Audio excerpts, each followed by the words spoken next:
dad was on October 8th. October 8th.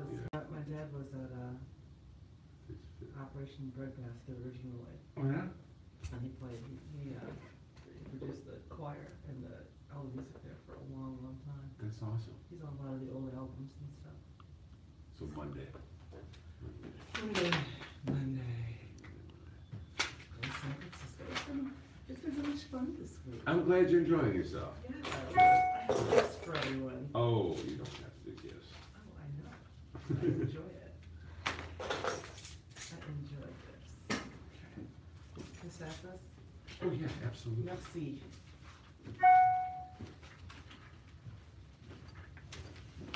Means you're kind of chill today. I don't know who you are. You're just watching 7 minutes. I know, you will perk up. You will perk up. I mean, Focus. it's even more chill than normal. So who's the colors next week? Pardon? Who's the colors next week? Africa border. Cool.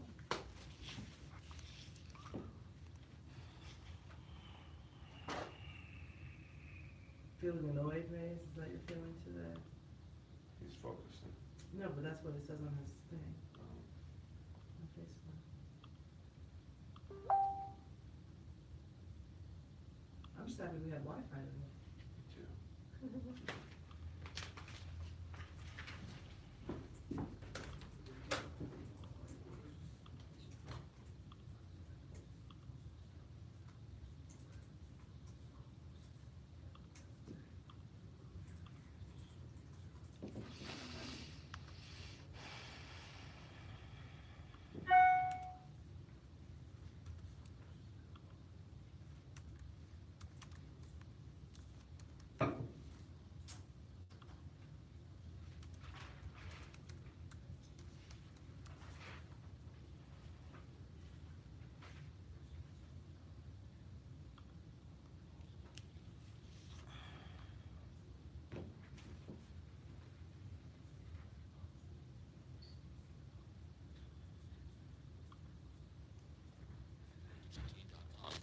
/turns for more information.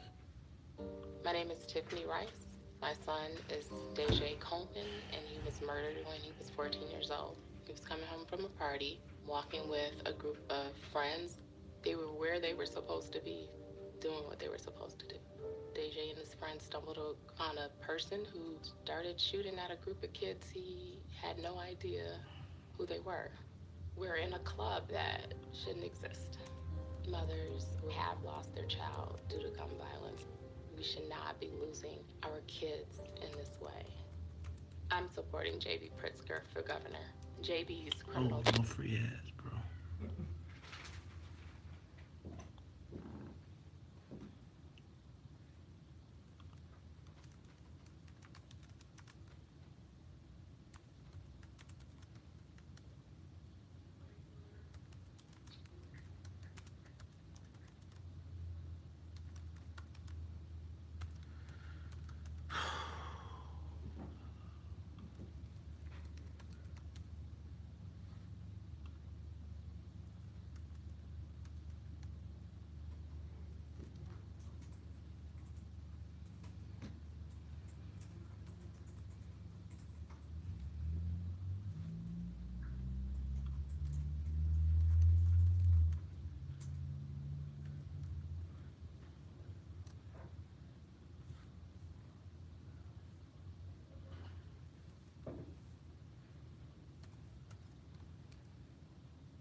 king of the policy, Right, running everybody. numbers. Good The morning, numbers good morning, game is Gina. also How are known you as this the numbers morning? racket. And the I'm all right. policy racket was a way that many How was blacks... it yesterday?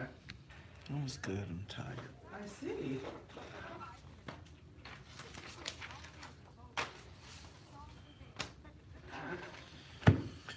What's up, y'all? Take a moment to share the broadcast. Share the broadcast. Share the broadcast. Okay, what's the status of the verdict is coming out this morning? I don't think so. Is it due to come out this morning? No, the Coming out verdict is anytime. not gonna come out this morning. They just went in yesterday at 5.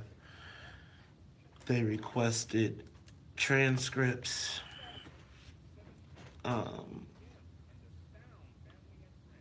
Yeah. So no verdict. I doubt. Well, let me say, if a verdict comes back today, then I think he's gonna go away. Yeah, but if the professor it comes back. But if you recall, in the Hydia Pendleton case, it came back in 2 hours. Right. I want y'all to take a moment to share the broadcast, share the broadcast, share the broadcast. Oh, God, I feel like this.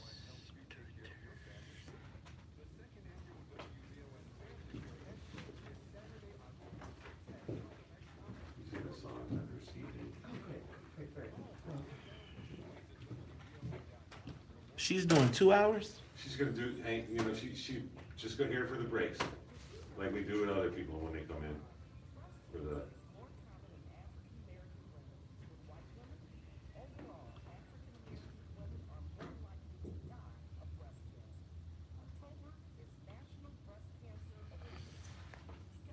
I am not a happy camper today, people.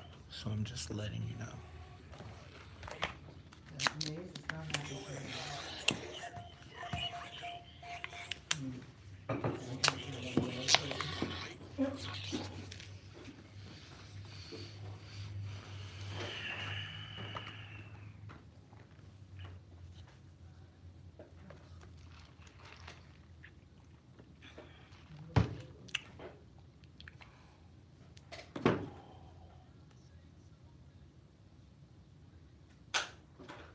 My hair already wet because it is raining nicely out there right now.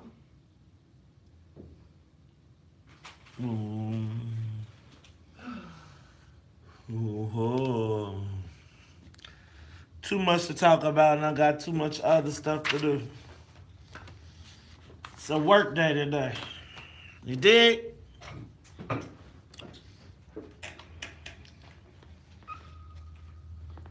Too much to talk about.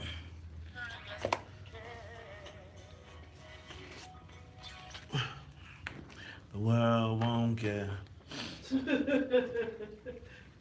Even the singing is lower.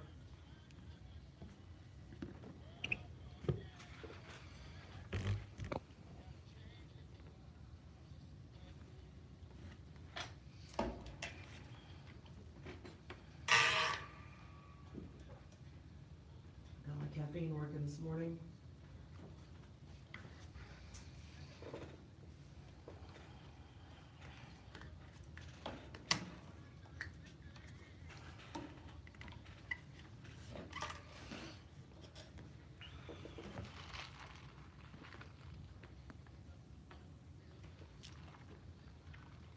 Cameras on you? Yeah, right. Good morning, good people. Got my caffeine working. Maze, your drink looks a little lighter today, which means there's probably more cream and less coffee. But I'm drinking my green tea, so I'm good.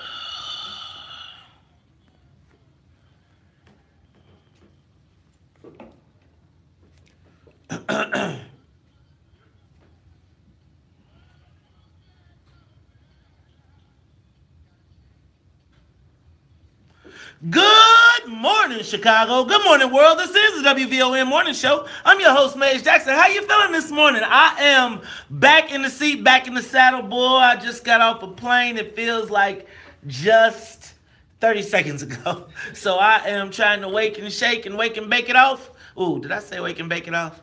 Let me get see. That's what I'm telling you. I got brain fog right now. Hey, this is the WVON morning show. Sitting in with me. You know what? She's been with me all week. And you know what? This is our last day together. But I must say I've had a great week this week. I've enjoyed you being in the studio with me.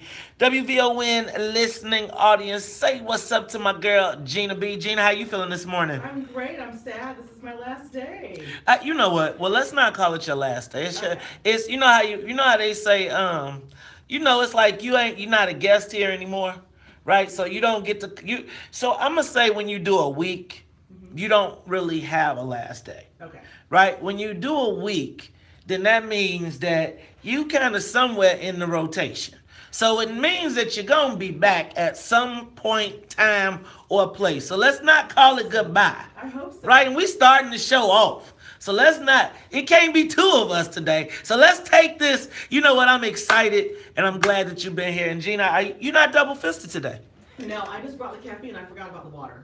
You said kick the water to the guy. See, woman after my own heart. You know what? I do the same thing. I do cream with my coffee. All right. Now, we cannot get this thing started without saying what's up to the WVON Morning Show team. Got to say what's up to Annette Flournoy in the newsroom. Annette, how you feeling this morning? Well, you know what? I'm glad to know that I was missed. I feel some kind of way when I'm not in my because when I'm not in my chair, right? You know what? But I'm not when I'm not in my chair. I feel some kind of way. And so, but you know what? Attorney Fenton always holds it down and he keeps it fire, but. He keeps it fire, but I'm glad to be back in the studio. All right, now I got to say what's up to the musical conductor of the Soul Plane, Miss Sonia Escobar. Sonia, how you feeling? I need your headphone. Oh. You know what? I didn't know you told you. You know what? I have the opportunity to be with my son, and so I had to go on a DC field trip with my son yesterday, and I was excited, to go to Washington, D.C., and we had a great time. You know what? We went to all the monuments. We went to everything. It was a one-day field trip, and so I'm thinking, you know what? It was a one-day field trip, and I was, when you go to D.C., I love it there, right? But then yesterday I saw something that caught me off guard. Do you know that U.S. Highway 1 that runs through the capital city is named after Jefferson Davis? As in the president of the Confederacy? Think about that. In the Capitol, think about when Barack Obama was rolling to the White House, he rolling down Jefferson Davis Highway. That's crazy. White supremacy has a place everywhere you go. You was talking about Charlottesville and taking down signs. Think about how many times they would have taken those things. Think about the fact of what was in the capital city and the people that they honor. White House has memorabilia to slavery. It was crazy, man. I'm going to tell y'all what. Let's get this thing started. Okay. It's the WVON Morning Show. Hey, y'all. Jason Van Dyke case has gone to jury. And you know what? Seems like people are, I'm seeing people calling that there's gonna be, it's like they say it's gonna be blood in the streets or something, and am I overreacting or am I underreacting? Because I got protest fatigue, honestly. Mm-hmm. I'm honestly ready for it to be over. Go ahead. I'm still ready for it to be over, but I hope that it doesn't. First of all, I hope we get a good verdict. That's the first thing. I hope that if we don't get a good verdict, that people will be more strategic about the protests. I'm gonna tell you what. I'm providing a commentary today. You know what, y'all? So y'all tune in today because I got one for you. But I'm suffering from protest fatigue, and I've been looking back, and it's almost been 3 years since this thing happened. We have literally consumed a whole mayoral term over this issue. And I'm wondering how far have we moved as black people during that time. Like I was just thinking about, with everything that happened, we should have been poised to go into the governor's race and the mayor's race like lions roaring. Like lions roaring. Mm-hmm. And it's like we going in meek as lambs. Like we're still disorganized. Right now we're planning a protest when we should be planning a mayor and a governor. Right. We should be planning for candidates that will preclude these kinds of things from happening to us going forward. You know what? So I'm gonna tell you this. We're gonna talk about the Jason Van Dyke thing. Also, Brett Kavanaugh preliminary vote scheduled for today. I was in D.C. yesterday. Let me tell y'all what. That was great. You saw America at its fine. We were on the steps of the Supreme Court. We were on the steps of the Supreme Court yesterday during the protests. And we took the kids through the protests, and it was crazy to see those people out there. It was bananas. But it was awesome to see America justice in its, what do you call it? Democracy in action. Well, how was the energy? The energy was, what's dragon energy for women? How do you describe dragon energy for women? Because, boy, Dragon energy. it was some but boy, it was every kind of woman out there, from women, from the Carefree Carol crew to people with buzz. All the white women was the main ones out there. I don't think black women got time to be out there like that. I think black women, if they got a job, they going to work. They ain't got time to be protesting. They got to pay for stuff. Look, it's the Talk Chicago 1690 AM. I'm your host, Maze Jackson. Get the soul playing up in the air. We'll be back after traffic and the weather. Okay, y'all.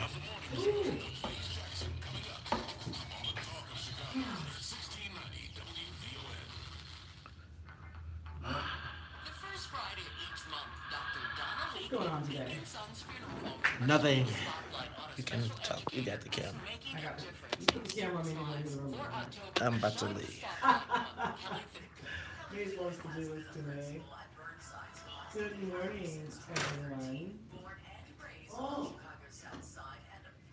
So what do you guys think? If you are on Facebook watching this, what do you guys think the verdict? Write in. Tell me what it's going to look like. Is it going to be first-degree murder? Will it be 16 counts of aggravated assault? Will it be innocent? And if it is innocent, what will you do personally?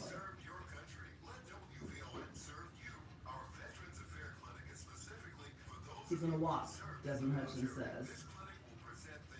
It's a high possibility. I mean, precedence has been set so that we're not getting any verdicts in our favor for this.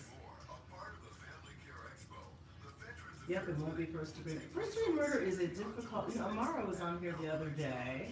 She was awesome, by the way. And she was saying that first degree murder charge is going to be very difficult too. It's a difficult verdict to get.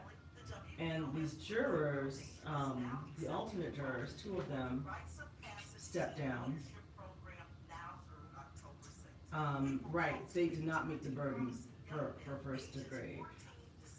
I didn't watch the entire testimony because it's quite frankly annoying. But I watched enough, and I don't know that they held his feet to the fire enough for why he continued to unload on Laquan McDonald when he was already on the ground. So I don't know if he's really ever answered for that. Tasha Smiley Vacations believes that he will be convicted. I hope so. He's got to be guilty of something, right? 16 shots is a lot. I don't mind telling people that, I have a gun. I am a FOIA gun card carrier, and I've gone to the range and I've shot lots of rounds off. And it takes a minute to fire off 16 shots. And quite a bit of effort to fire off 16 shots. And that's not, let me just maim him and stop him from waving a knife around. That's, I'm hostile and I'm taking him down. So, I hope people realize that when they're, I hope people in the jury recognize that, which is why I can't stress enough that everybody needs to go to jury. I mean, Mike Brown says there's too many charges when you walk without a conviction. You think, right? You would think. But given what we've been witnessing over this last several years, of black people getting straight murdered and there being no conviction, I don't know. I don't know that I'm completely optimistic. I'm hopeful, is what I am. Mike Brown, you can do 16 shots in 5 seconds, in 5.5 seconds. It's an automatic weapon, probably. Yeah, that's all. All right, I'm just telling everybody, Gina, you included, I'm not in a good mood today. It has absolutely nothing to do with anybody. Well, it does, but it has nothing to do with anybody here. So, anybody in this studio. Okay. However, I'm just saying, so for you all that are watching, for you, I just am not at Maze on 50 today. I do have a lot to talk about, though, so we do have a lot of things, because I think it's a lot cracking. Alas, that's a lot going on. Good morning, everybody. Take a moment, share the broadcast. Please do me a favor. Go to your groups, friends, and pages and share. And remember, leave a message. Don't just share it. You got to say something in the post part of it. Yes, there's a lot of stuff I want to talk about today. So if you are watching you should pay attention to the breaks, because I got a lot to talk about during the breaks today. All right? We're going to get some education going today. I just got to get my mind right. All right. To the sun.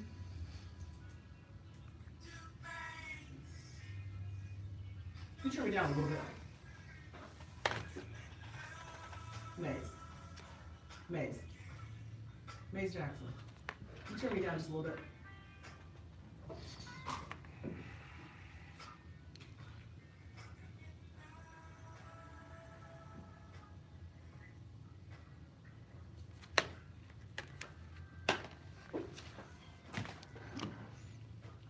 Get him in this ball.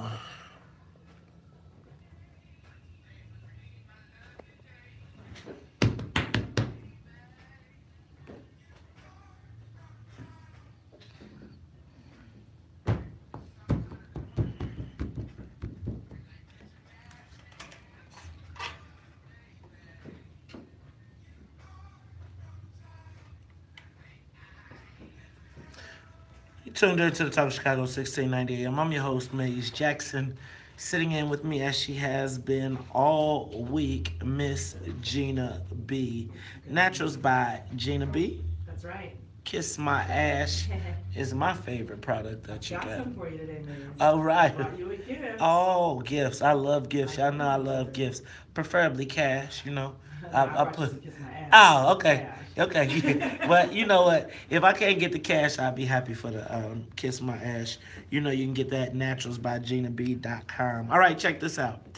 Kavanaugh, I'm going to tell you all what. Don't get your hopes up. Brett Kavanaugh is getting confirmed tomorrow. It's happening. They done already told y'all. So stop it now. Stop. Don't even. So stop with the tears. Don't be all, ooh. It's happening. So you can cry today. Because everything else is now just drama. All right. Also, did you hear about they're offering a $10K reward for the dark-complected murderer in Rogers Park? Now, how he's a dark-complected person with a ski mask? Dressed like a ninja? Right. Right. Every time you see him, his hands in his pocket. You know how I don't know if you've seen those things on the internet when they talk about white people dressing up like black folks and acting like they killing people. Have you seen those? And they got those masks and stuff. It's like stupid stuff like that. With like the man has on a ski mask, and he's a murderer, so the witness is dead. Right. They got pictures of a black coat running with a guy with his hands in his pockets. Now, I'm not saying it can't be a black person, but I'm gonna just say that walk When I was watching him walk, me and Carrie said, I don't know if that's a black dude, but you know, dark complected. He must have been Indian or something. All right. You hear about your boy Chance? Yeah, that's awesome. Chance is donating $1 million to mental health clinics. Now, I think that is pretty dope. I do too. Right? We do not do a great job with mental health in this country, and they need all the help they can get. So I love Chance. Now, I hope that ain't no Northside mental health clinic though, because you know Chance be doing the blend. You know he got that cross-cultural audience. So next thing you know, we gonna be someone. You know what I pray to God it is not though, what? Like a gay mental health clinic. Why? Because you know how Gay mental health clinic. probably some kind of way LGBT, yes, Okay. and you know it's gonna be some kind of way they're gonna figure out how to spread. Not that there's anything wrong with it. I'm just saying, Chance, open it up. Open that mug up in Roseland or something, right? Right. Open where they say that violence is a mental health issue. No shade to Roseland. But check this one out. You know it's messed up in the world when the safe passage worker gets shot. I mean, okay, now, for those of you that don't know what a safe passage worker is, the safe passage worker is a person that is paid by CPS to make sure that our kids get to school safely. I think it's a pretty slick program, right? I think it's good. You know, I'm not even tripping out on it. Yeah. I think it's good to see, and I really actually, as I drive around I don't ever see people on the way to school because there's nobody up when I'm not driving. But on the way home, when I see the safe passage workers, I always think that's a good thing, and I see the safe passage signs. But when the safe passage worker gets shot, Right. working, Where are we in this world? that's ain't that crazy? It's super crazy. Man, did y'all hear about the 20th Ward debate that went on yesterday over at the Clio Center? Now, you know our faithful all the time caller, Andre Smith, was in that. Who were the other people in that debate? Let me know. It was over at Tory Barrett's Clio Center. I heard it's going down. I mean, I hear that 20th Ward race is going to be fire because of Willie Cochran is, you know, he taking a seat right now. So we're going to see how that goes. Shout out to my man Andre Smith and all the other candidates that showed up and participated. Suge Knight, 28 years. Wow. Running a mug over in a pickup truck. Suge Knight, he just, you know, I met him years ago. I was hanging out at the Shrine. Really? I have a picture with him. Did he say, come over here? He said, hey girl, you got some pretty hair. I took a picture with him, and then as I was standing next to him, I was like, I'm standing next to a murderer. I need to probably not do this. And so when I posted the picture on Facebook, people were like, get away from him. I'm going to post it. You know what? Okay, so you know what? That's funny that you say that. Do you ever post? Sometimes I post for infamy, right? Wait till y'all see what I wear on Monday.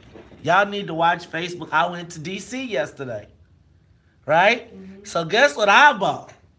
I ain't gonna even tell y'all, but you better watch on Monday, because I'm here to tell y'all it's gonna be some mad people around this mug. I was in DC. Get your Facebook Live. Y'all gonna be, look. Yeah, ooh, I didn't even go there. But, dang, I lost my spot. 28 years for my man, Suge Knight.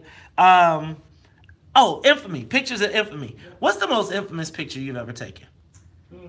Like, have you ever taken a picture because the person was so notorious? Suge Knight might be the one. Suge Knight? That might be it.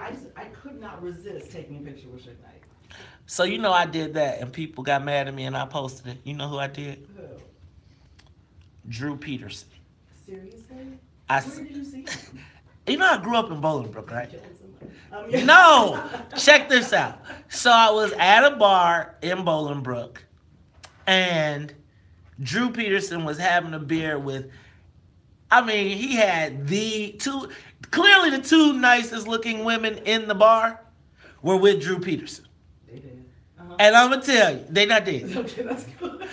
But I was like, I got to take the picture.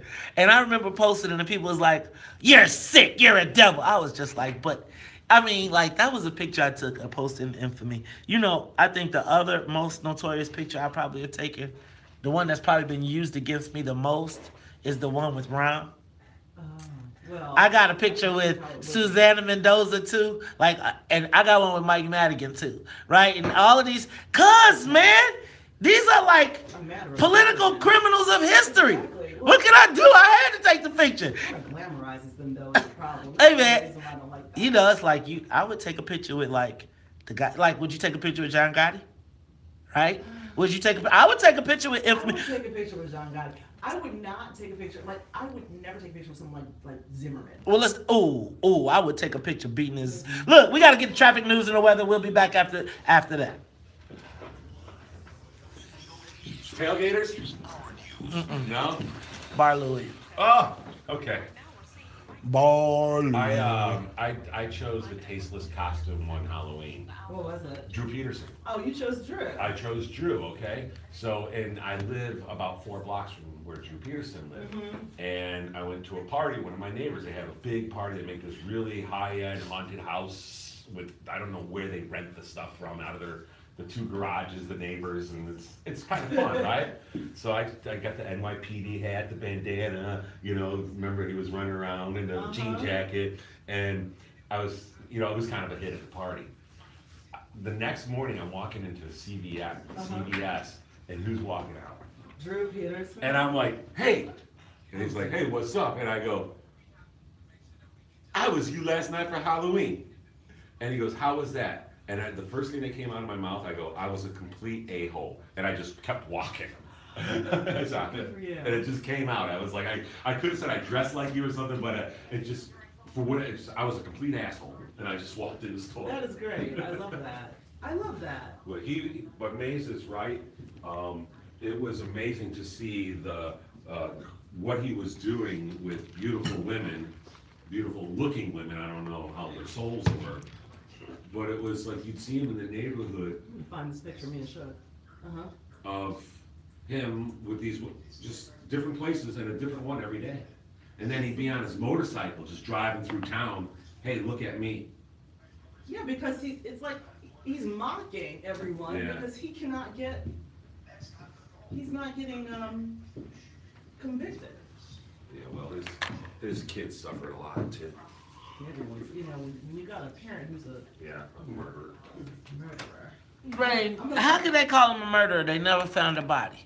An alleged murderer. You're right. There's no evidence. There's not one shred of evidence. I know. They will never find that body. I mean, think about this though. They changed the law. Think about the gravity of. There is not one shred of evidence that they have to convict that dude, and they was like, "You going to jail regardless." Yo, I'm just saying. They changed the law in Illinois to convict. Yep. To allow hearsay. Yeah. Now, 5 years from now, black man, when they allow hearsay, I heard he said that he was gonna kill him. I always tell you, remember, when you rooting for one law, what is the translation when it happens to you? Exactly. Because if you know if they gonna do it to a white boy, they gonna do it to you 50 times harder. Exactly. That's all right though, but I'm gonna let y'all have it. I'm gonna find this picture right now. I'm gonna let y'all have it, cause I'm just telling you. I'm looking at the picture of me and Shud. People also thought my picture with Flavor Flav was funny, but that's not in for me. That's just because Flavor's crazy.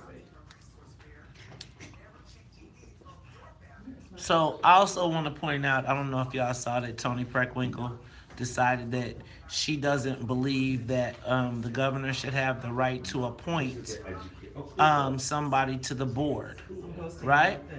Board of MWRD.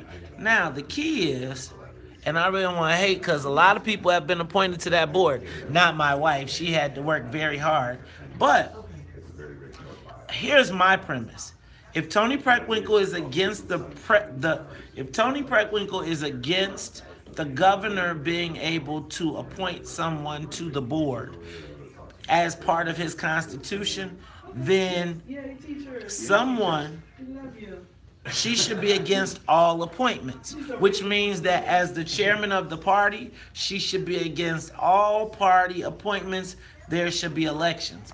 See, once again, they trying to change the rules for one person. But what's going to happen is we going to be completely left out. So, what Toni Preckwinkle is doing right now is trying to double down. Now that she got Chewy out the race, she has to go back to the white progressives and explain to them why she's still progressive. So now, what you also have to recognize is that Toni Preckwinkle is now fighting for a white person to take the spot that was taken from Tim Bradford, who was the black guy who represented the South suburbs, right? So they had this big fight, and what Toni and the Green Team orchestrated was they put a black preacher against a white organized operation, sold the preacher and the black churches on the fact that the party endorsed them, and then went out the back door with the white progressives. Now, she got tight with Chewy, but then she started doing all the race baiting stuff, right? We don't need a Mexican mayor, right? So now she's offended all the North Shore liberals. So now she got to jump into this water wreck fight. Now, I'm not tripping either way, because my wife ran, got elected. Ain't nobody gave her jack bone. But the thing I need for y'all to understand is when you see these things in the paper, what is actually happening. There's no reason for the Democratic Party appoints. Think about what she's saying. They have appointed how many aldermen? How many?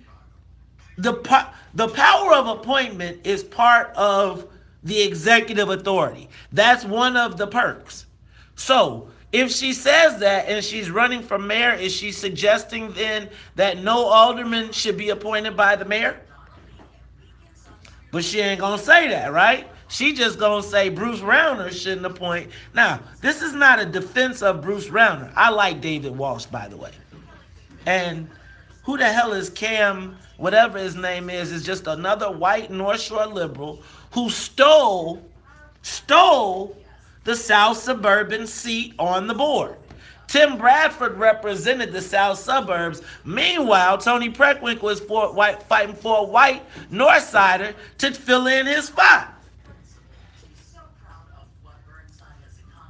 You know what? So here's the thing. I'm going to have to do a Maze Jackson podcast because I got too much stuff to do today. Got too much work to do. But it's too much stuff that I missed. Did anybody watch the debate? How about that bullshit? Right? Like, no mention of black people except for the Illinois Black Chamber of Commerce and JB. Is it me or is JB using the WVON morning show? Like, can I just point out something? I really need to do this, right? If you pay attention to what we, and I'm talking about we as a WVON morning show, the Lions Den, all of us have done, we have reshaped the way people talk about black people in these debates. If you listen to JB took my straight talking points. Straight up. Talking about the highest black unemployment. It was the highest black unemployment in this mug way before, and we was talking about it because of, oh my God. Yeah. I need a TV show.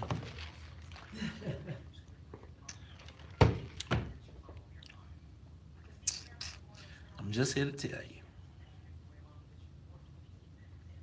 And I'm tired of protesting, and I don't think it needs to be I think the one thing I would learn is Laquan McDonald to me was truly wasted energy. Not our outrage, but what we did with it. What we did with our outrage was wasted. I just want to point out that 3 years ago, we all, the black community, shut down Michigan Avenue and had billions of dollars in economic impact. I still got the picture from when they did it on the news, right? Mm-hmm.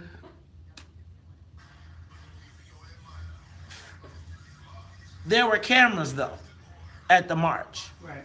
And there were microphones, and people became famous over Laquan's death. But the real work that was supposed to happen, there were no cameras for that. And so now, even as we again are going into the most important election of our generation, for governor and for mayor, we planning to protest? Yeah, nah, sorry, I'm not with it.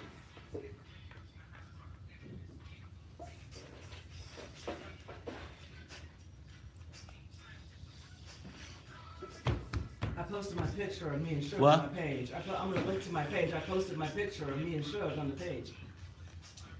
On my site. Let's see.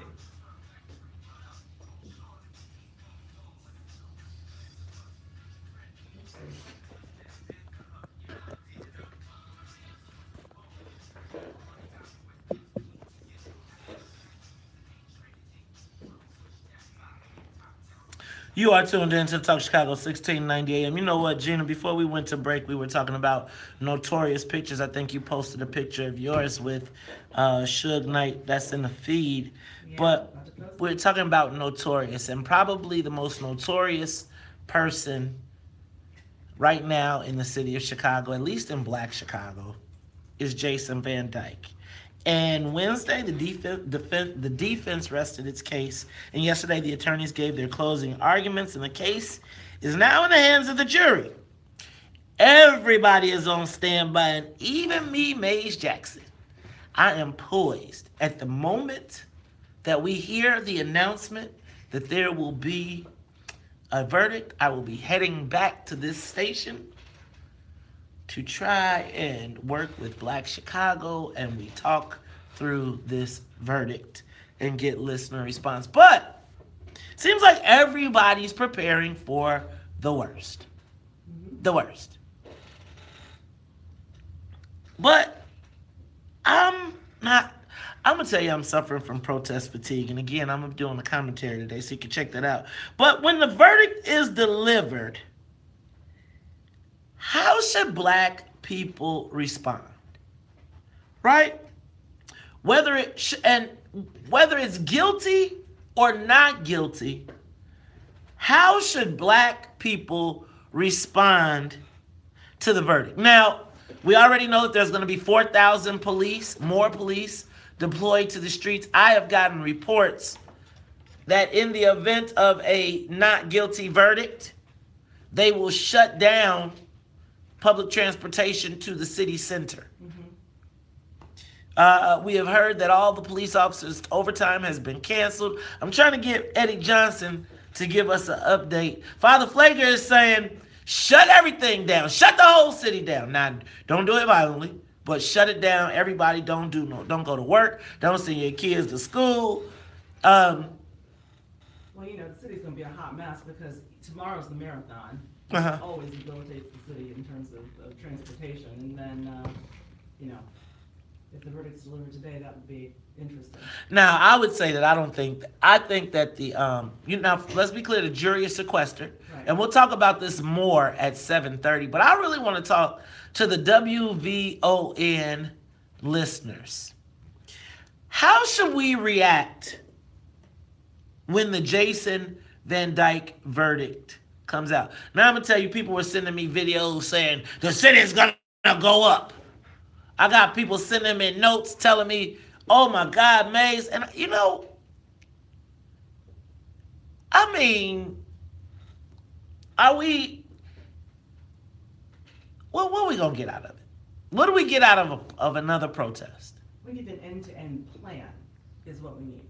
So, you know, do I suggest people go about their day as if nothing happened? I mean, it's, you know, it's another sad day if we don't get the right verdict, if he's not convicted of anything, because that just adds to our big pile of verdicts where Black people have just been straight murdered and there's been no ramifications. However, protesting, whatever, I believe that at the end of the protest, there needs to be some sort of action taken to get better candidates in office. So I'm with you on that, Gina B. I'm going to tell you, I believe that we wasted the Laquan McDonald murder politically. You feel that there was an opportunity that we did not And I want to make sure. Let me make sure that I am not in any way disrespecting. I want to be clear. I'm not disrespecting his life, his legacy, that thereof, any of it. But it was a wasted opportunity. You know, you hear people always say turn a crisis into an opportunity. You know, I'm thinking right now, we're about 3 years from the time that we found out. Just a little bit away, 3 years away from when we saw that tape. When the tape was released, we saw it. And just think about how many people, think about how much our lives in Chicago was shaped over the last 4 years. 3 years with this Laquan McDonald murder. Right. But I believe it's a squandered opportunity. I think we got our pie in the sky victory. Don't get me twisted, because I love me some Kim Foxx, and thank God for Kim Foxx. But we are about to get ran. We are literally rolling into what will be the most important election for black people in Chicago, and we are no better off politically or even with the police. Oh, no. We're not better off. We're not better off. We're not. So black folks, give us a call, 773-591-1690. How should we respond to this Jason Van Dyke? I mean, should we follow what the king say? Shut it down. Shut this whole sit down. Some people are saying we need to be in the streets. I saw people yesterday on Facebook, not tripping, but I saw people on the streets yesterday in the streets preparing, saying that they didn't get a verdict by this time. I'm also tell you, I think that this narrative for this Laquan is being dominated by millennials who have a way different perspective. I mean, I think we all saw 16 shots, but we all have different desired outcomes. Let's talk about it when we come back. Let's talk Chicago 1690. We'll be back. Of course, this is always a teachable moment. And unless you take what you're supposed to from the crisis, it's going to keep happening. I believe in that grounding in the universe, right? Mm-hmm. If you don't learn the lesson the first time, it's going to come back harder until you figure it out. And that's what's happening to us right now. I'm out of tea already. It's not even 7, man. I don't have any more tea. Oh, poor kid. What's going to happen? All right, y'all, take a moment. Share the broadcast. What are we doing, man? What are we doing? So, can I tell you? My concern, y'all gonna be mad at me, but my concern is this. My concern is that so some stars were created. Some stars were created by Laquan McDonald's murder. Think about how many people that we never heard of before that are now household names and figures because of the murder of Laquan McDonald. Think about how many offshoots of people that you never heard, never saw, or used that as an opportunity or a platform. The media made celebrities from that. Now, what do those celebrities who have made their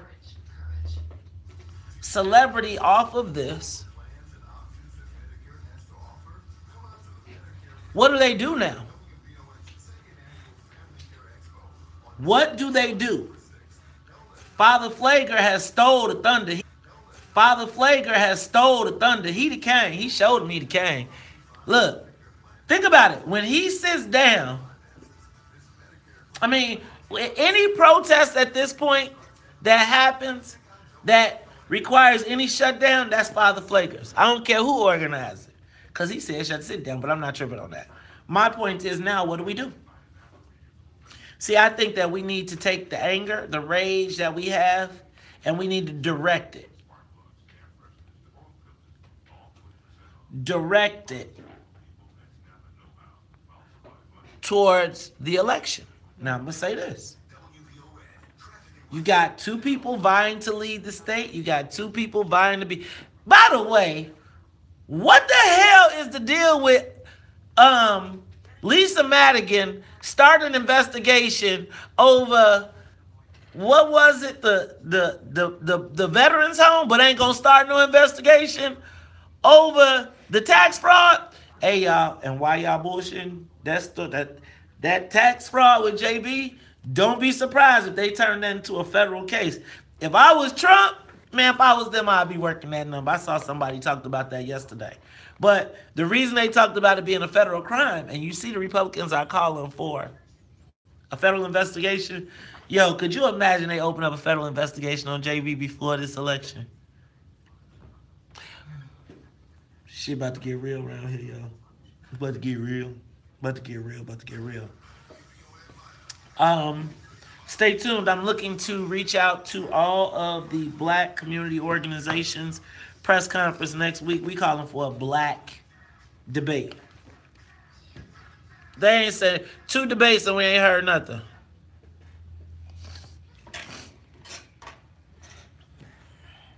It's like Townsend, who you shouting out to? Brett, not Brett Calvin, no.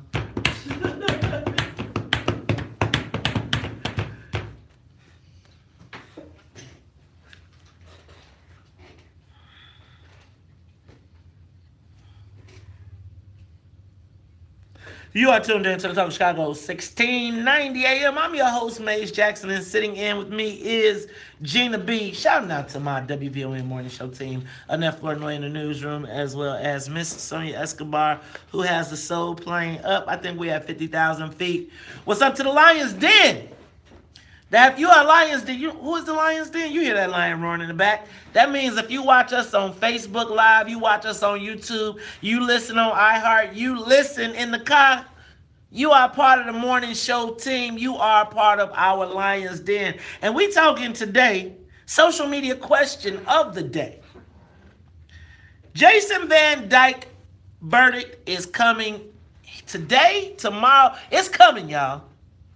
And the city is preparing for the worst. You know, I talked to my brother Salim Muwakil. He said Al Jazeera will be upset if we don't burn this mug down. But I'm going to be real with you. I really think Black Chicago, when I get mad, you know what I do? I get real quiet. I think we need to be quiet. You ever been somewhere when we need to quiet and we need to be quiet to the white people and we need to talk. And we need to plan, and we need to make a plan for this rate, for this election, this governor's and this mayor's race. Now, I'm a little upset with all of us, self-included, because we are rolling into what could be the most important elections of our generation for black people in Chicago. And we should be rolling like lions. This is how we make them lions roar. That's how we supposed to be going into the election. When J.B. Pritzker, when Bruce Rauner see us, black people, they supposed to feel like this. But you know what they feel like? You got that kitty cat. Because that's how we coming. And so, let me tell you, and you know what I'm going to tell you about these marches and all of these? What happened when you run around the track 20 times? You get exhausted. You get tired. They run your legs out from you, and then you ain't got time to fight. You ever been in a fight after running a marathon? No, you don't see that. Because when you get through with a marathon, you're too tired to fight. So march them around. March them. You know how in the Army they be like, march them. Yep. Y'all. It's hard to think. Right. React. Respond. Get outside the street. Ooh, and there's some cameras. How about this? What if Black Chicago went silent? Like, could you imagine what the white folks would be? Because I'm telling you, the brakes is off from everybody. Right. Rhyme is up out of here. Right? He like, have at 'em. Police, be free. Eddie Johnson like, man, I'm about. Mount Greenwood like, look, man, yesterday I was posting about, I had a Latino tell me, come over here if you want to. Right? And I'm saying to myself, I think the only people who ain't ready is the black people. Right. And we gonna get led into the streets by some, again, we need rational thinking. Now, look, if we decide we gonna make a move, let's make a move. But let's not let somebody strike the match and lead us over the cliff. I'm just suggesting, y'all, let's be strategic about this. I am not talking about bowing down. But I am talking about, could you imagine if it was just still?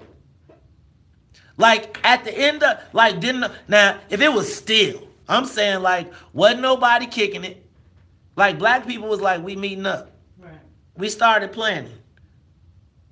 You ain't heard from JB. You ain't heard from the governor. You ain't, who have you heard from? You ain't, Ron steady running around here cutting ribbons. Like, shoot, have at it. Burn. And I'm going to tell y'all, well, here's the thing. Because I saw something today and it just crossed my mind. And then, callers, do not let go because we are going to take your calls. We're going to let this go over. But did you see the fight on the west side about the painting? Oh, the Kerry James. The Kerry James, okay, so the west side of Chicago got a Kerry James painting, Marshall painting, that was worth $15 million. They want to sell it because they said that they would provide the west side of Chicago, the aldermen and Rom want to sell it because they said they wanted to provide the west side of Chicago with the first regional library that they've had in 40 years. Now, if you think back to 40 years ago, remember when the west side of Chicago burned and the white people said we ain't fixing it back? Right. Burn up Chicago. Burn up, because you're going to burn your own neighborhoods. Don't let no fools lead you into your own neighborhood. Now, I'm going to say like this, black folks. Let's have a talk. What do we need to do? Brian, talk to me, man. Because I just don't want to have somebody having me run out in the street. I feel you, my second favorite MJ. Let me tell you something, man. I think we should do exactly what, you know what I'm saying, what you say, do. You know what I mean? Follow one of them 42 laws of power. Act in silence.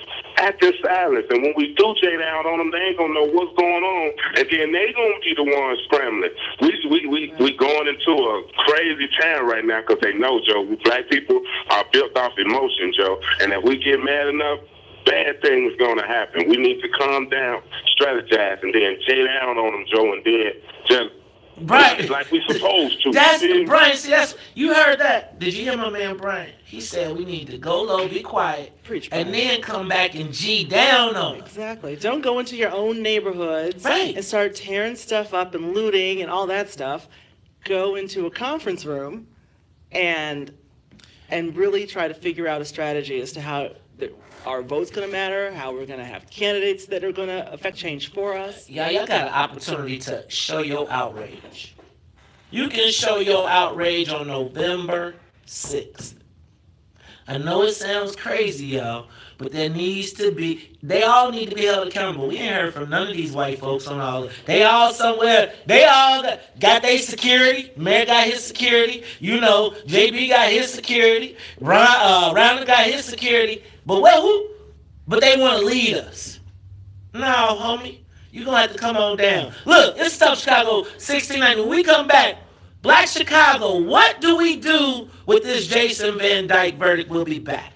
The talk of Chicago and the voice of the nation. 1690 WVON, Berwyn, Chicago. See, they want you to get outside. Like, first of all I'm saying, I am in no way, shape, or form. I'm saying, y'all, they got to feel a price. But the price, like, I'm telling you. And let me just be clear, I am not the Dr. King of this whole thing. You're not going to find me on it. But I'm going to say this. We don't have no plans. And the people who have the plan are part of the plan. Does that make sense? So hear me out. Black people, we don't have a plan. But the people who are executing a plan are part of the plan.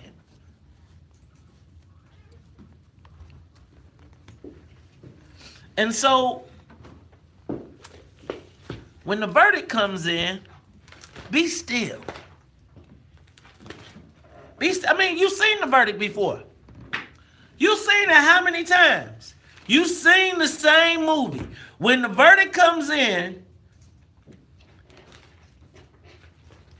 what has changed? We saw the damn murder. Do you need a verdict to know that he was murdered? That should be immediate. Right? You don't need. What can that jury tell you that you don't already know?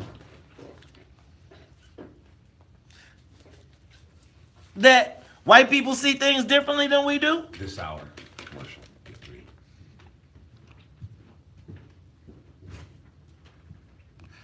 So now my question becomes, what's next? And even if he gets convicted and they can sign the same damn, let me tell you, get convicted, all them police, they finna sit down for real. For real. And I'm going to tell you, the thing I keep saying is, white people saying a police officer came to the scene. I can't imagine a police officer not being able to shoot. So guys, this is all I'm saying. Right now, before we get up out of here. Before we get up out of here. This whole, like, they waiting for you. Do you understand that?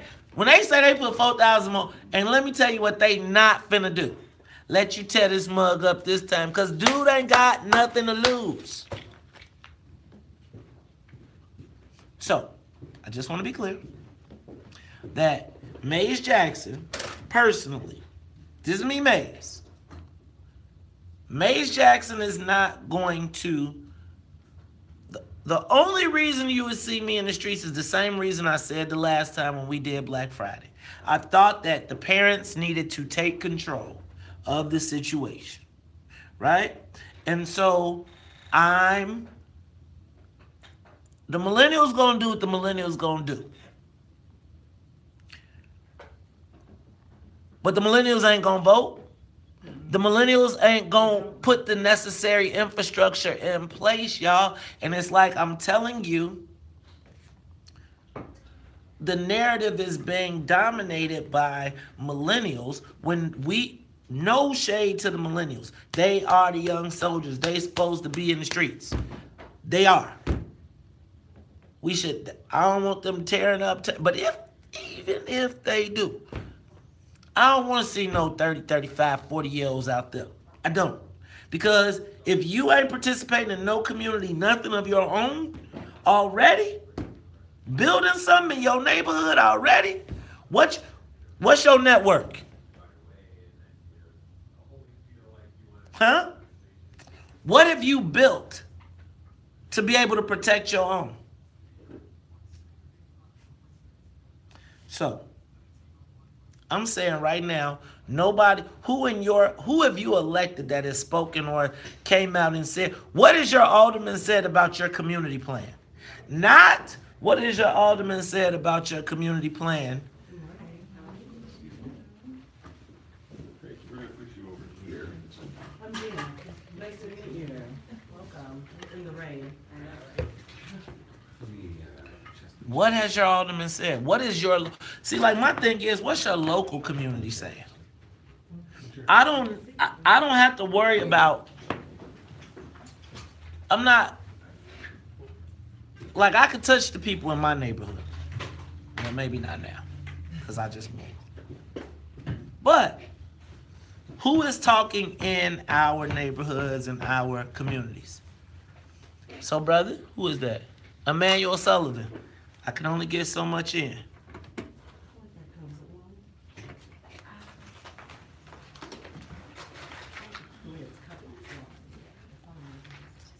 All right, y'all. Take a moment. Share the broadcast.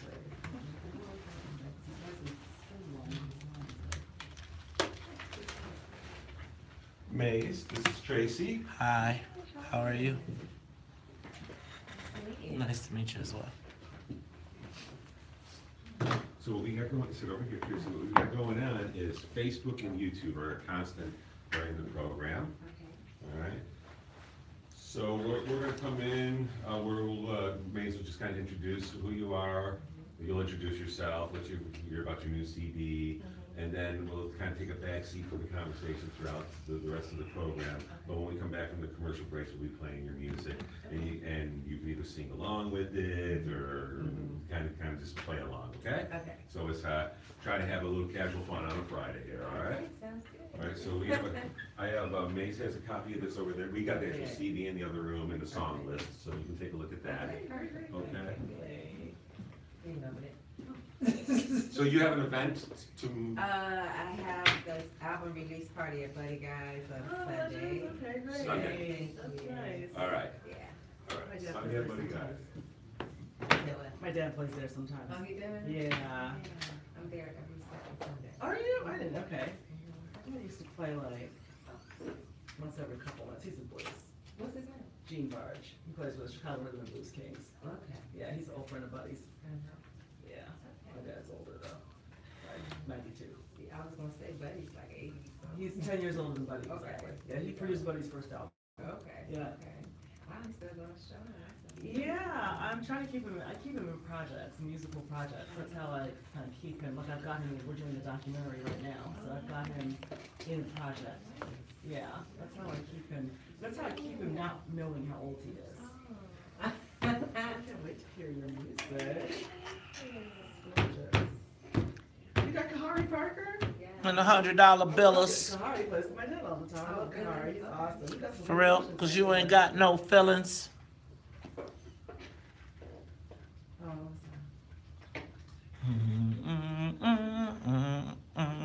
Good conversation. Stuck off the realness. We be the infamous, you heard of us. Official Queensbridge murderers. The mob comes equipped for warfare. Beware of my crime family. Got enough shots to share for all those. I lost some volume. I think it's a short, that's okay. Tell Ty he needs to come fix their headphones. Oh, yours is They come around, but they never come close to. Inside your face, you're in the wrong place. Separate you, just get your whole body laced up. Words get touched. Put your words me and you will get touched. You can whole army against my team, and I guarantee you it'll be your very last time breathing. Your simple words just don't move me. You're minor, we major. You're all up in the game and don't deserve to be a player. Don't make me have to call your name out. Your crew is featherweight. My good shots to make you levitate. I'm only 19, but my mind is cold. My warm heart turns cold. Hey, yo, done stop. Okay. I can hear it, but I'm a little low. You too loud? It's a little loud, yeah.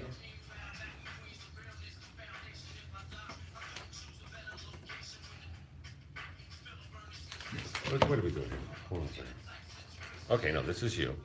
Okay, yeah, that's better. Now, are you okay? You are tuned in to the Talk of Chicago, 1690 AM. I'm your host, Maze Jackson.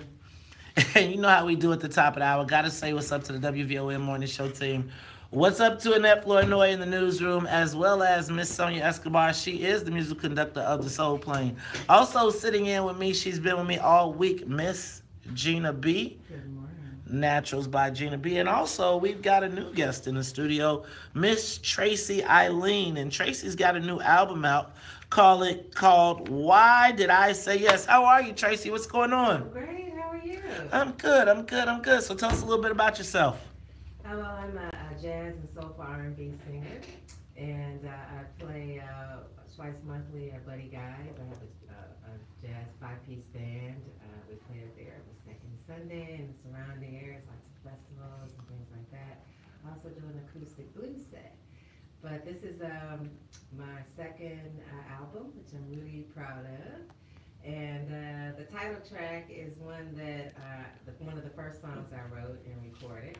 Why Did I Say Yes? About a relationship that didn't go quite so well. And all of us have been in a position at some point when we go, okay, why did I say why?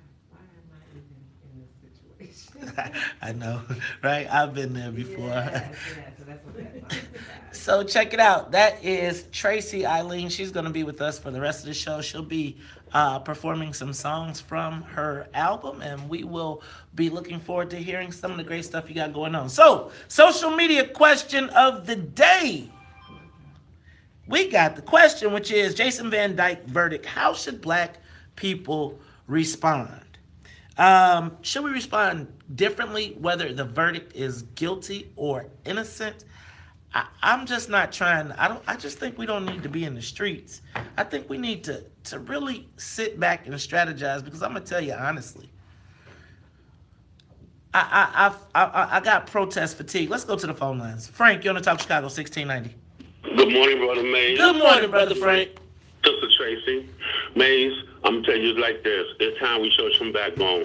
Okay, we should react in a manner that will make them shut their city down, and for more than one day, starting downtown. Okay, Mays, anything short of that, I'm going to brand the millennials as cowards, like I have branded my generation of baby boomers as cowards. Mays, as far as the white women in Washington making all this noise, we should take a poll and have a bullhorn asking them, how many of y'all voted for Donald Trump for president, the man who elected this guy Kavanaugh, and watch the expression on their face. 53% of white women voted for Donald Trump for president. They can go to H. My heart goes out to my sisters who got to live on the rules this guy is going to pass. Thank you, my brother. Thank you, Frank. Let's go to Donald. Donald, you're on Talk Chicago 1690. Yes, sir. Good morning, Mr. Mays, Miss Gina B, and the other guests. Donald, take that mist off me, man. I'm just Mays, brother. Take that off. Okay. How you doing this morning? Talk to me. What's going on? Well, you know, I think that the Officer Van Dyke, and just to let you know, I'm listening to you down here from Texas, where we just had an officer convicted of killing a 15-year-old. Texas? Yes. How you get us all the way down to Texas, man?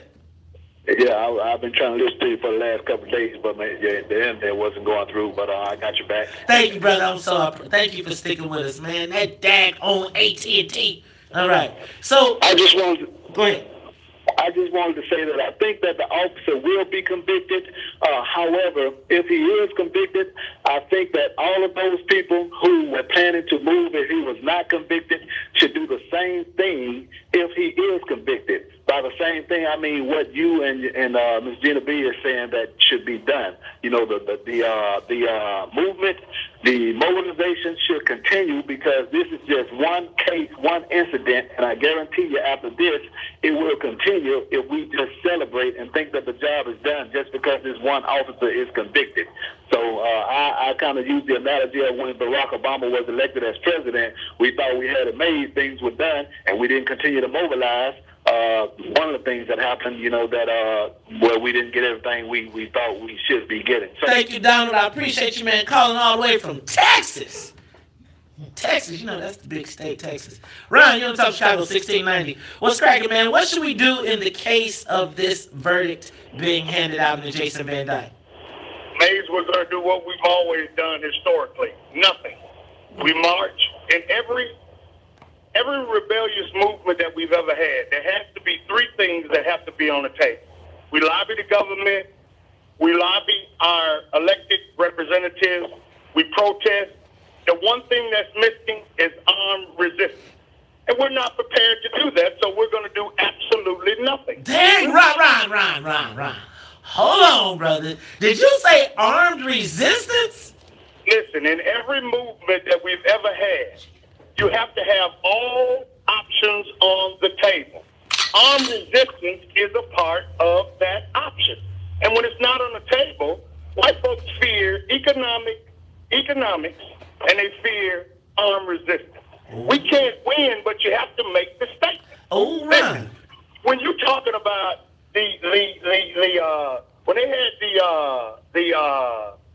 the governor, I guess his name was Ottoman. I forget his last name. Come on, man. You got to get to it quick. The point is that we're going to do what we've always done, mate, which is not. Woo! Look now, I'm going to tell y'all what. Armed resistance. So, I'm going to just tell y'all now. I'm not prepared for armed resistance yet. Now, I don't want to say let me just say I'm not prepared. I don't know. I would tell you anybody saying we need armed resistance right now is really leading us to the slaughter. Right. That would be my impression now because I know so many people that just are not prepared. And I'm going to tell you it's a lot of white folks that ain't the police that are prepared. Completely. They done made you turn in every gun in the city of Chicago and ain't nobody rearmed and none of. Look, y'all talk that to. Let me ask you a question though. What if it comes back guilty? Is it over? Are we done? Right? I need to understand, black folks, how are we going to respond to this Jason Van Dyke verdict? Karen, Sister Karen, give us some inspiration. Hey, good morning. Good morning, Kings and sis. Queens. Listen, I of course don't want to see any violence, but we're at the point in our lives that it's time to really understand what kill and murder is. Murder is when you plot. You know, kill is to protect yourself. I just say this: a hero dies once, but a coward dies over and over. We're dying over and over. So I want peace. But at this point in our lives as black people, it's time to really see what are we doing. I'm with you on that. I want peace. But there's some stuff you can't stop. It's in the air. I just tell those to be wise today. Be wise. And let those that been assigned to do what they do what they do. Because like you just said, they taking all of our guns. Oh, well, Sister Karen, I don't, like, that's my thing, though. You said who's assigned. Like, who assigned? Who made the plan? Where was the strategy meeting? Now, maybe I missed it. But I'm just telling you, if it's 1,000, 10,000, 1,000 people in the street, what I don't want to see is people being led over the cliff without any strategy. And I'm saying that the biggest way to win is to take control of our destiny in our own neighborhoods. I'm through waiting on white people to save black folks. Look, it's South Chicago 1690. We'll be back after traffic and the weather. More of the morning show with Maze Jackson coming up. Okay, y'all got to do me a favor, right? Y'all know the mic is on, right? Yes. So I need y'all to, the mics are on.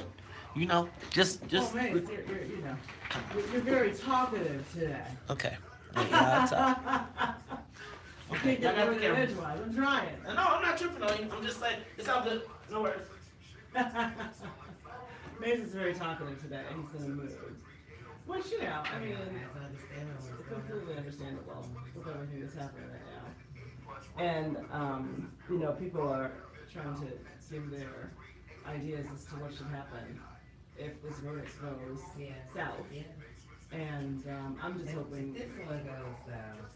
One thing I want to say, and I've said this to people, I don't know why a lot of people don't have this perception, but to me, police departments right now are in the same position as the Catholic Church was, in hoarding pedophile priests. You're hoarding and protecting murderers. And so now, look at how people look at priests now. Everybody's a murderer. Right. I mean, everybody's pedophile. Everybody's pedophile. No one wants you, I'm not leaving my child with you. That's the situation you're painting yourself into. Right. So what I don't understand is why are they protecting murderers? You're saying it's okay because now you're saying, hey, well, they've like been if you want murdering to molest kids, be a priest. Right. If you want to kill black people, be a cop. Be a cop. Because they've been doing it for years. That's my For point. years and years. And you know, now that it's been caught on camera, it's even more egregious because we have it on camera and they're still not getting convicted. So there's a system of protection for the police. That's why I'm making the analogy. And we know, and my point is, we know the end game for the Catholic Church than for priests. Is that what they want? Everybody ain't Catholic either, just like everybody ain't black. Just like everybody's not black. So, and you know, I don't understand why a lot of people don't understand that if it's happening to black people, it's gonna happen to you. Like it's not. We're not an isolated. In the sense that we are, but we are not an isolated entity in the sense that, you know, they can just kill anybody. I know. And they're starting to kill anybody. They just kill anybody. Well, because you're allowing murderers in your ranks. Yeah. Period. Yeah. And there's a whole, we can get into the whole psychological profile of why certain people become cops too. You know? Yeah. I mean, that's another thing to concern yourself with. It's like, why do people become police officers? Or, once again, the analogy, why people become priests. Yeah, that too. But when you know I can go and molest kids and then I'll just move to another job. I saw a quote, was it a week ago, where this one priest said he didn't know it was illegal to have sex with children. We're gonna come back with some of your music you're gonna hear. Okay. All right, I'm not sure what track she has ready to go. Okay. Sure. All right. Okay. I'll figure out what song. All right, cool. So that's gonna be happening very shortly. Oh, okay. Okay, so when you hear your music playing, your mic's gonna be hot. Okay. All right. She's playing the track 4. Oh, why did I say yes? I think that's the title track. Why did I say track 4? Yeah. Okay, cool.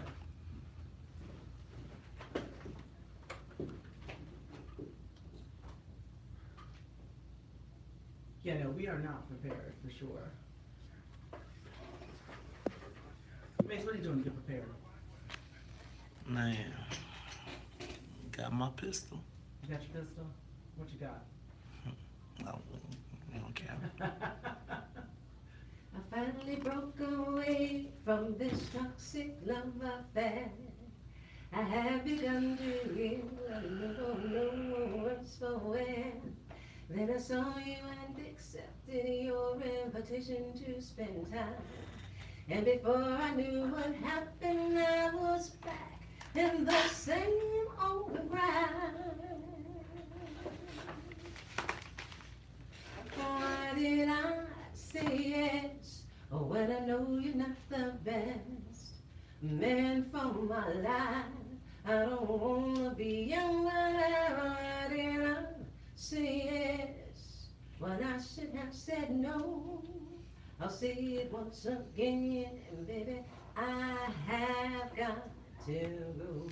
You are tuned in to the Top Chicago 1690 AM. You are listening to the soulful sounds of Tracy Eileen. She is sitting in the studio with us, performing live. She's got a new CD out, Why Did I Say Yes? And that was the title track. All right, y'all, Family Care Expo.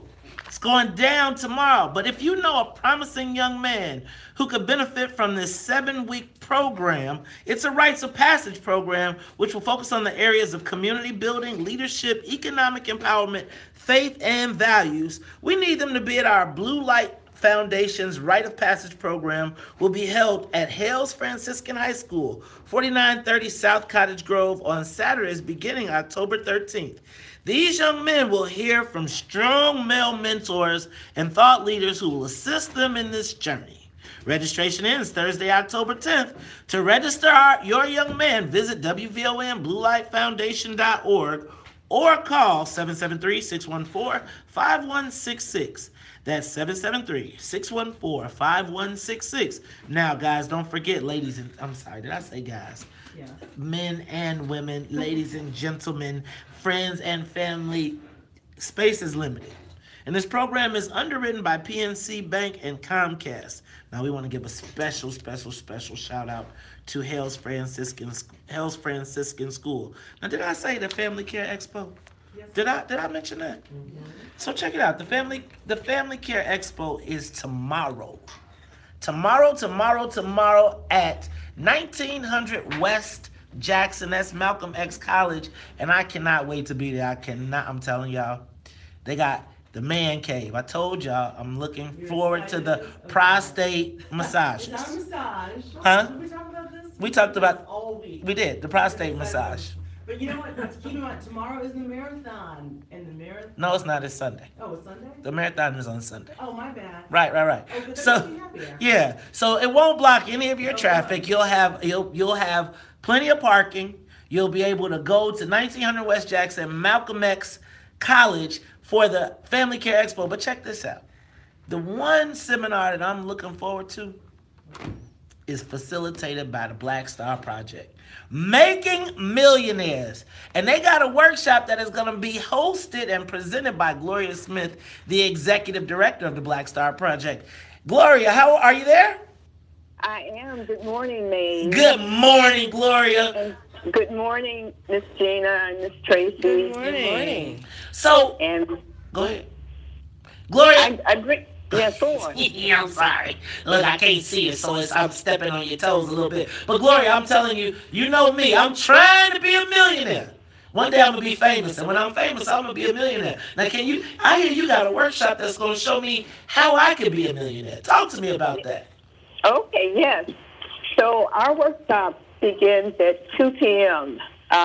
Actually, the Family Care Expo begins at 10 o'clock tomorrow, and so we're encouraging all your listeners to attend.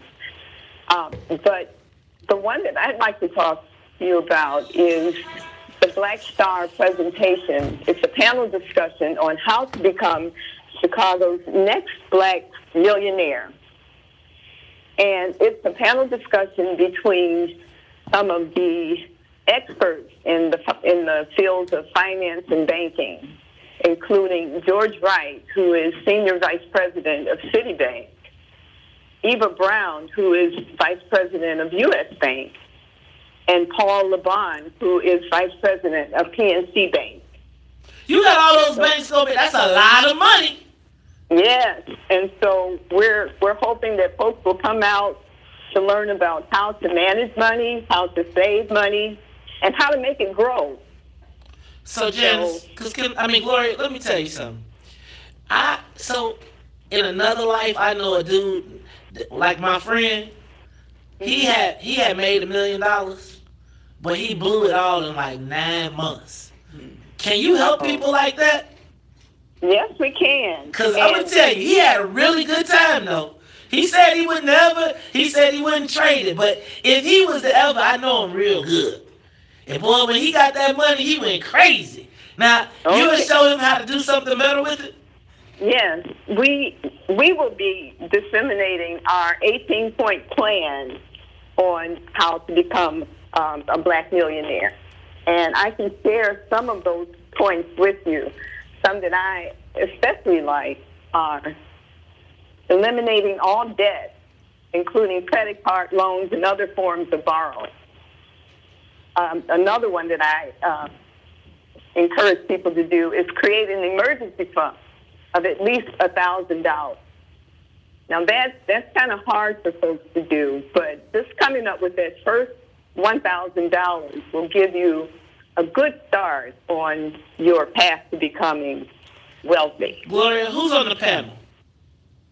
Okay, again, George Wright, who is Vice President of Citibank, Eva Brown, Vice President of U.S. Bank, Paul LeBon, who's Vice President of PNC Bank, and it's going to be moderated by none other than our own Herb Howard. Oh, wow. I cannot wait. Now, look, you all. That is Gloria Smith. She's the executive director of the Black Star Project. Now, you know when I think of Black Star, you know the first thing I think about, right? What's that? Philip Jackson. Yeah. Gloria, how is Philip doing? And will we see him tomorrow at all? Well, I tell you, he sends his greetings to all of you, and he's doing well. He still has some challenges, but he's getting stronger every day. I don't think you'll see him tomorrow, but he'll be there in spirit. Well, let me tell you what. Black Chicago, it is the Family Care Expo tomorrow. Malcolm X College, 1900 West Jackson. We're going to be talking about making millionaires. That's going to be facilitated by Gloria Smith. She's the executive director of the Black Star Project. They got banks. They got all the banks. How did you get all those banks to sit on the same panel with each other? That's how much juice that Black Star has when it comes to empowering our people. So look, Gloria, we'll look forward to seeing you tomorrow at the Family Care Expo. You have a booth too? It's going to be amazing. Amazing. If you want more information, call Black Star, 773-285-9600. We'll see you tomorrow. That is Gloria Smith. She's the executive director of the Black Star Project. Family Care Expo, WVON, relevant marketing tomorrow. 1900 West Jackson. That's Malcolm X College. Get there before they try to change it to Cesar Chavez. Look, it's the time of Chicago 1690. We'll be back after traffic, news, and the weather. This news report is brought to you by Napa. This month at participating Napa Auto Parts stores, pick up a 2-pack of Napa. Album release party Sunday. You'll get it. Okay. We'll get it in. We'll get it in. All right. We will get it in. Yay. Okay, so have this Facebook Live going. It's like about 7,000 followers. Okay. A bunch of people saying, hey.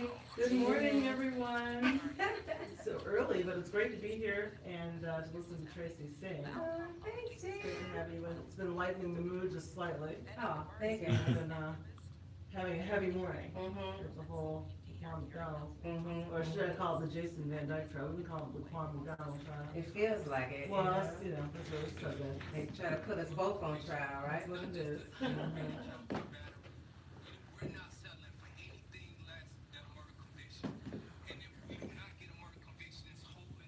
Hey, man.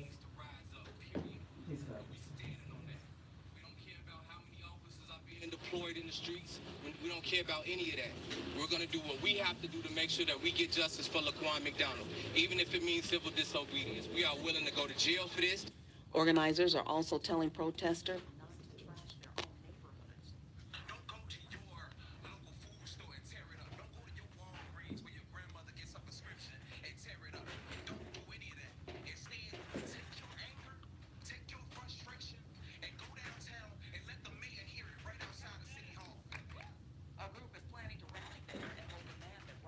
All right, y'all. Take a moment. Share the broadcast. What's up? Okay. Yeah, I got you on Facebook Live. Hi, Facebook Live. Hello, everyone. Yeah, about How you 7,000 doing? followers. What's They're up, like, people? People are coming in tremendously. How y'all doing? Hope everything is well. Make sure you go to the album release party. Pick up the album.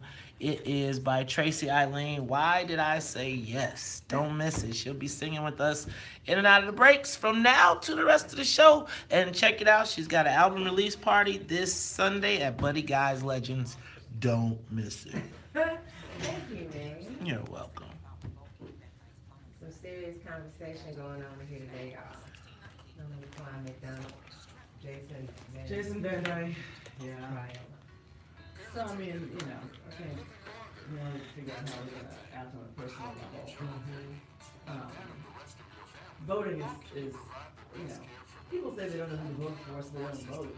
Which, I mean, that was the argument in the last election. Like, well, there was no candidate. Oh, come on. It was obviously there was a candidate. We're saying that right now. I mean, Yeah.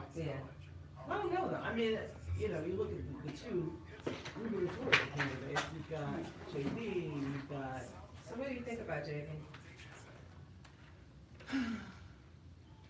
After the whole toilet, first of all, when you start putting businessmen in political offices, right, there are byproducts of yes, that, right? Absolutely. They know loopholes. They know how to get around stuff. That's just who they are, right? Mm-hmm. So there can almost be an expectation that's going to happen, but you just hope that when someone puts a businessman in office, that there's a level of integrity, or there's a level of altruism that makes them want to be there, or are they just using it for a platform to propel the rest of their businesses, right? So when you see signs of that, it's like, not cool. Yeah. What do you think about JB? Well, given the choices, I mean, you never, until we actually have, I think, somewhat like a Barack or someone with a clear agenda that supports not only the black community, but common interests between the two. So I have to look at which one is going to align with some interests. Right. So in that case.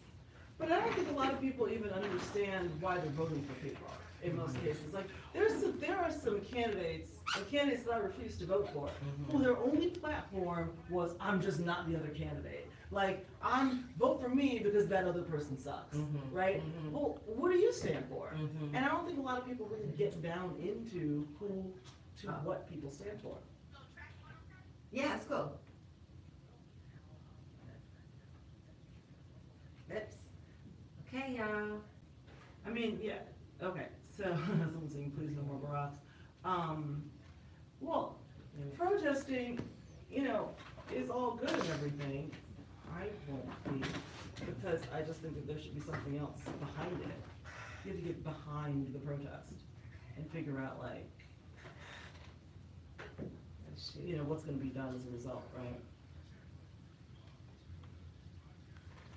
Why is Monica Lewinsky on Good Morning America? Well, because it's the first anniversary of Me Too. I can't stand the rain against my window,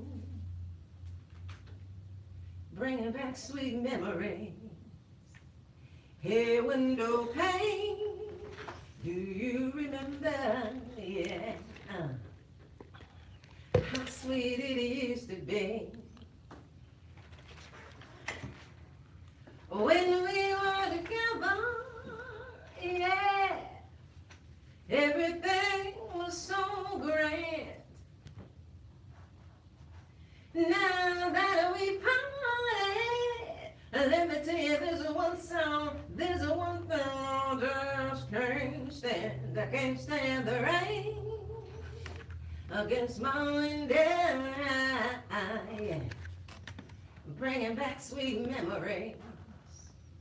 Hey, window pane, do you remember? Yeah, how sweet it is today. You are tuned in to the Talk Chicago 1690 AM. That is Tracy Eileen. She is in the background singing live with us in the studio. She's got a new album, Why Did I Say Yes? And she's also got an album release party that we'll have a talk about a little bit later on today. That'll be at Buddy Guy's Legends this Sunday night. But hey, y'all, it's raining outside. You know what I'm saying?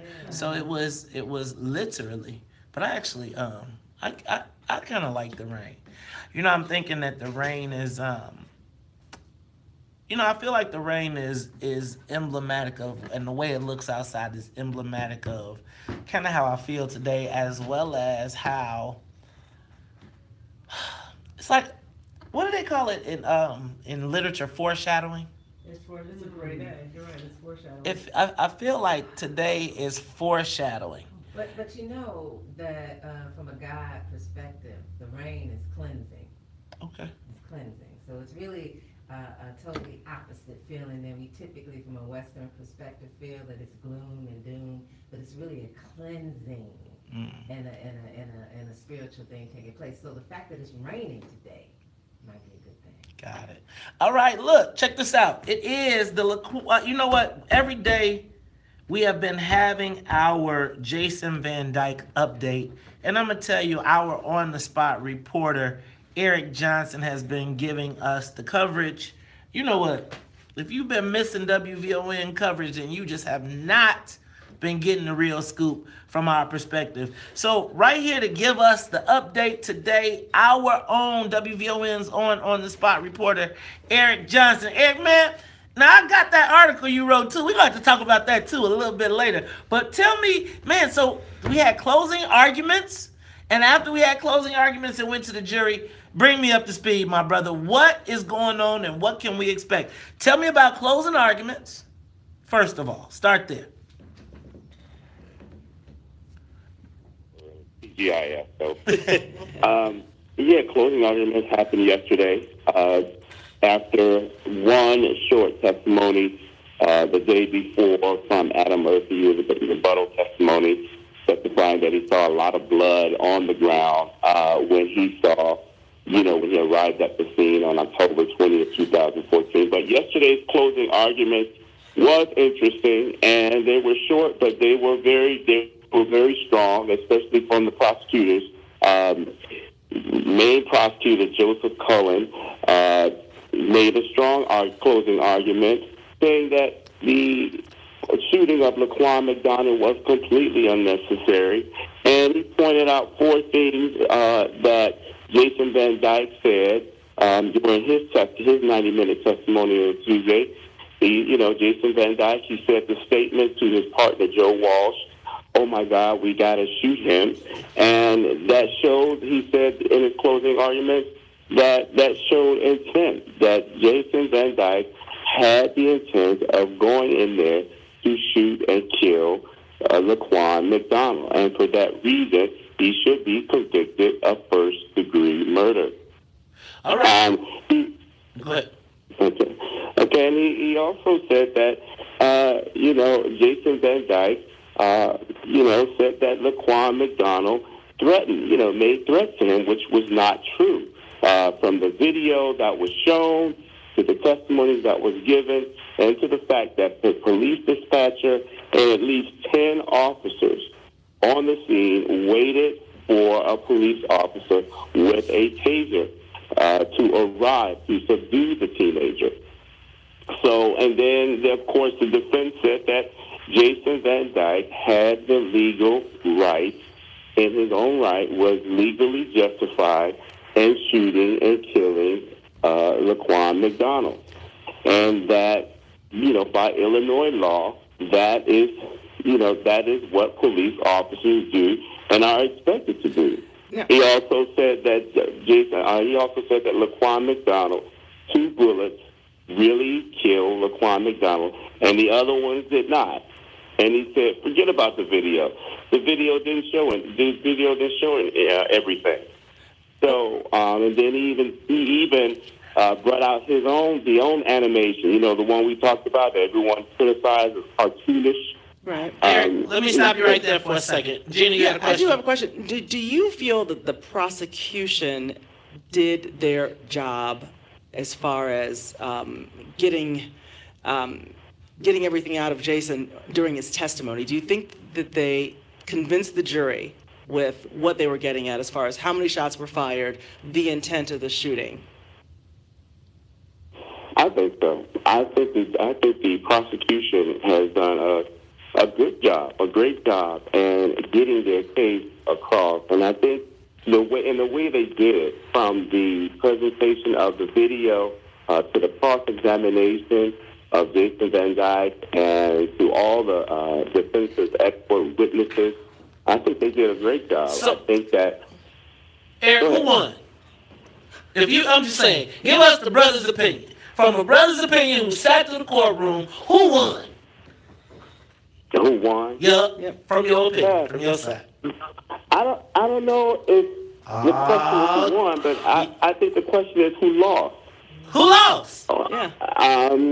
And I honestly think it was the defense.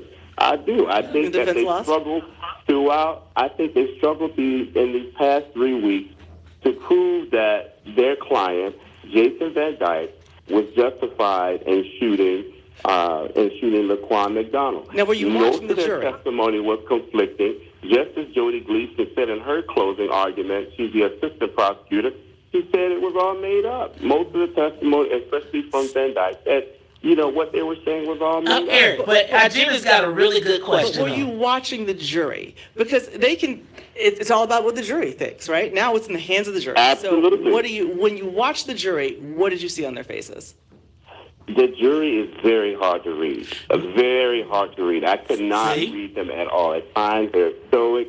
Many times,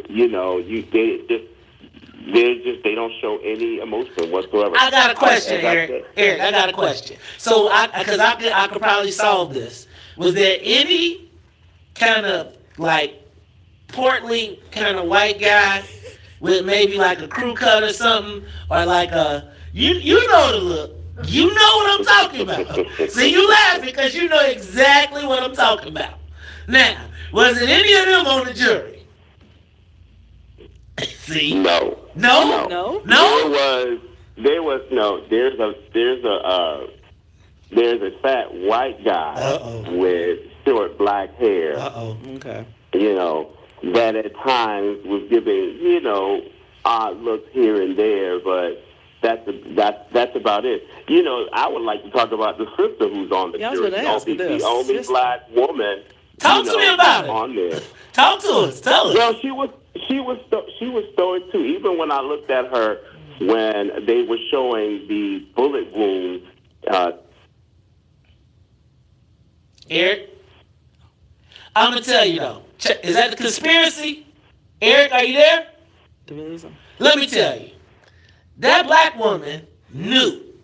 We was talking about this. Black people, can we be smarter with this jury stuff? Can we not go in and be like, God with black power? Can we go in to the jury and just be like, whatever do you mean? Right. I think that America's great. There's no racism in America. Everyone's treated fairly. And then when you get in there, get them. Right. Because I'm saying that sister knew. The sister knows she can't. To make that jury, she didn't have one eye roll, one neck pop. She didn't pop no gum. She probably came dressed every day. She didn't pat her head, right? No, she probably came in, you know, when y'all know how they be sitting up there patting their head when the weave itch, right? I'm telling you, Eric, tell me the truth. Was she like the perfect woman sitting up there? See? You really push. I don't know. I don't think so. I forgot you're a journalist. But you know, keep in mind that jurors are instructed from the beginning of the trial that do not show any type of emotion as to give either side, you know, approval or not. That, you know, hey, I'm with you, or, you know. So I mean, it's just one of those things. This case has been a very difficult case for both the prosecutors and the defense, but I think more for the defense because that video was shown throughout the whole trial. Oh, yeah. You know, at least 30 times. Back frame, freeze frame, you name it, you got it. So it's been a very interesting trial, but deliberations are still going on. They were sequestered last night because they didn't come to a verdict yesterday. So Judge Vincent Gahn put him up in a hotel. So you know, Eric, I gotta go to traffic, but I need you to stay because I got a couple more questions I need to get answered. One, I got to find out about Jason Van Dyke not showing back up and almost getting sent to the Hoosgow. And then I also want to know about these other two jurors that said I would have said he was guilty. Yep. Now I'm gonna just tell you, that's that white guilt coming out. They was like, man, I gotta walk through that crowd. You see all them crazy black people outside? Shoot, could you imagine doing a press conference saying he was not guilty, and then no security and walking through the crowd? Right. Oh no, they wasn't. Look, Eric, when we come back, can you come and let us know about both of those? Yeah. Thank you, my brother. Look, we'll be back after traffic and the weather. More of the morning show with Maze. Yeah, that's what I wanted to see. Those alternate jurors that stepped down, they were like, we were swayed. Oh, wait, even the point to be swayed? I mean, this is the first thing I thought. I'm like, well, if the prosecution's doing their job, then you will be swayed. That's the whole goal, right? Right, but swayed from what, though? Well, the question has to be. Are they in the media? Are they? Graves, I got jokes. I put them up on the screen. Did you see them? All right. Basically, I asked me if the jurors put up at a hotel. I'm curious. This is what they were swayed by. I'm looking at the paper right now. Because I saw a article. I saw an article on this. And difficult day. Yeah, it's a very difficult day. And he and his wife are walking through with bulletproof vests on. Just in case anybody gets any funny ideas. See?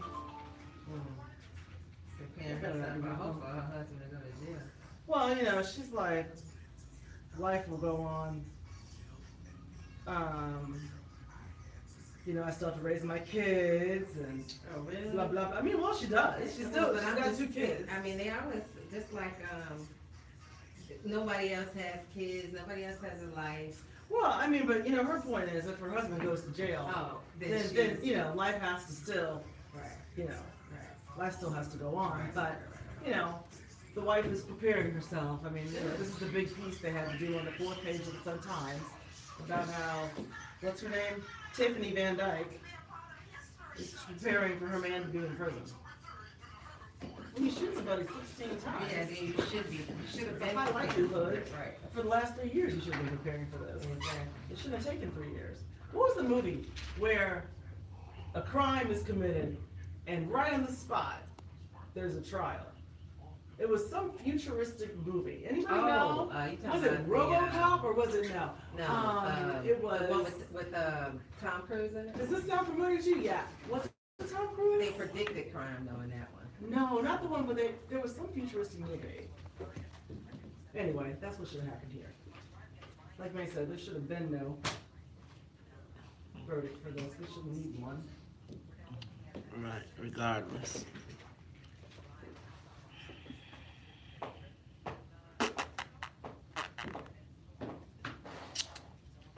Ooh, right. Baby, it's rain. Someone, King is like Gina the photo that I'm speaking of with Tiffany and Jason.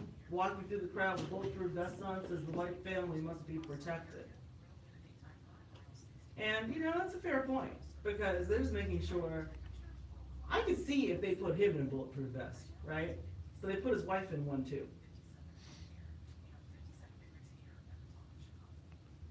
I don't know. I mean, I guess if someone's trying to shoot at him, they could feasibly get him. I don't know.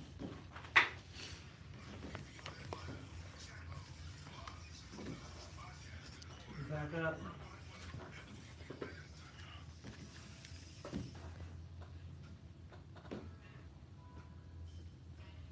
A little sugar, honeysuckle land, a great big expression of happiness, boy, you couldn't miss. With a dozen roses, such would astound you. The joy of children laughing around you. These are the makings of you. It's true. Describing the makings of you. You are tuned in to the Talk Chicago 1690 AM. I'm your host, Maze Jackson.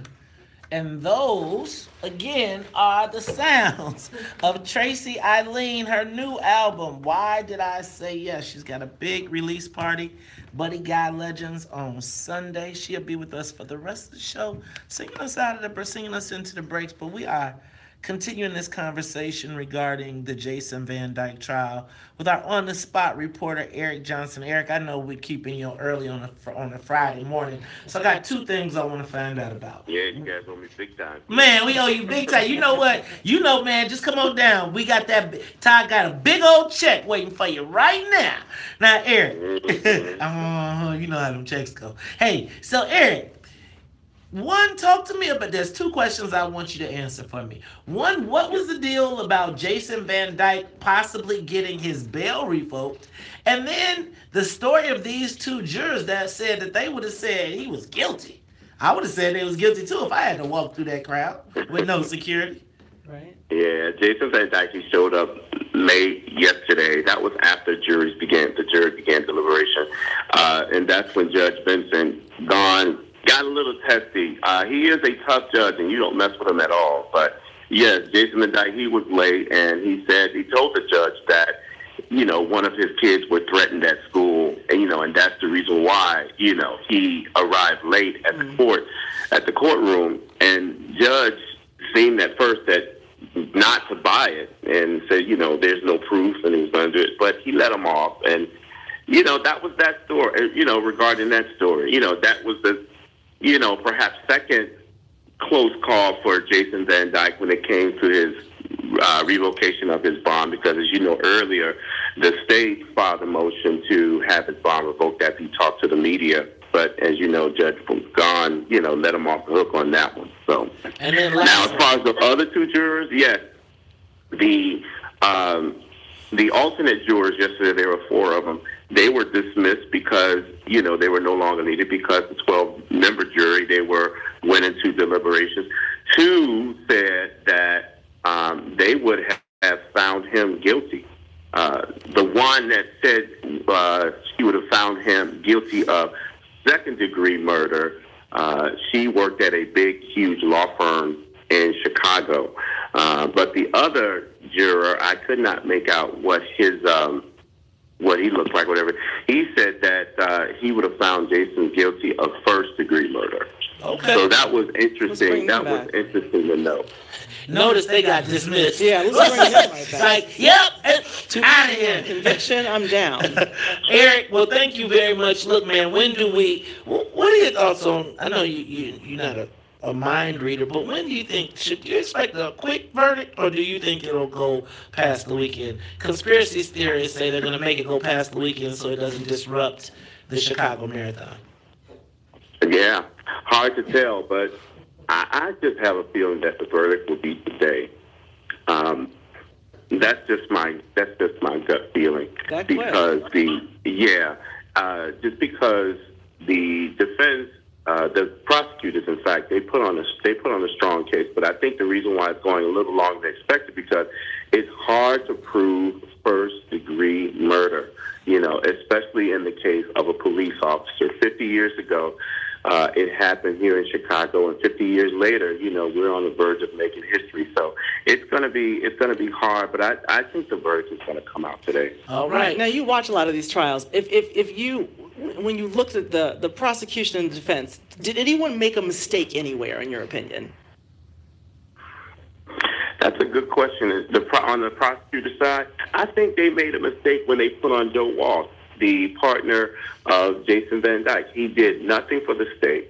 He testified that Laquan McDonald made threatening movements or statements. He raised a knife when the night before he was shot. The moments before he was shot. And his testimony really favored the defense more so than the state. To me, that was more of just a glitch. The state put on a really good case and had very good attorneys, arguing that Jason Van Dyke was completely unnecessary in shooting Laquan McDonald and not justified in doing so. Eric, thank you so much for all of your reporting. Hey, man, when that verdict comes down, we definitely will be reaching out to you so we can get your insights. Thank you again. Hey, that is Eric Johnson. He's a WVON reporter on the spot.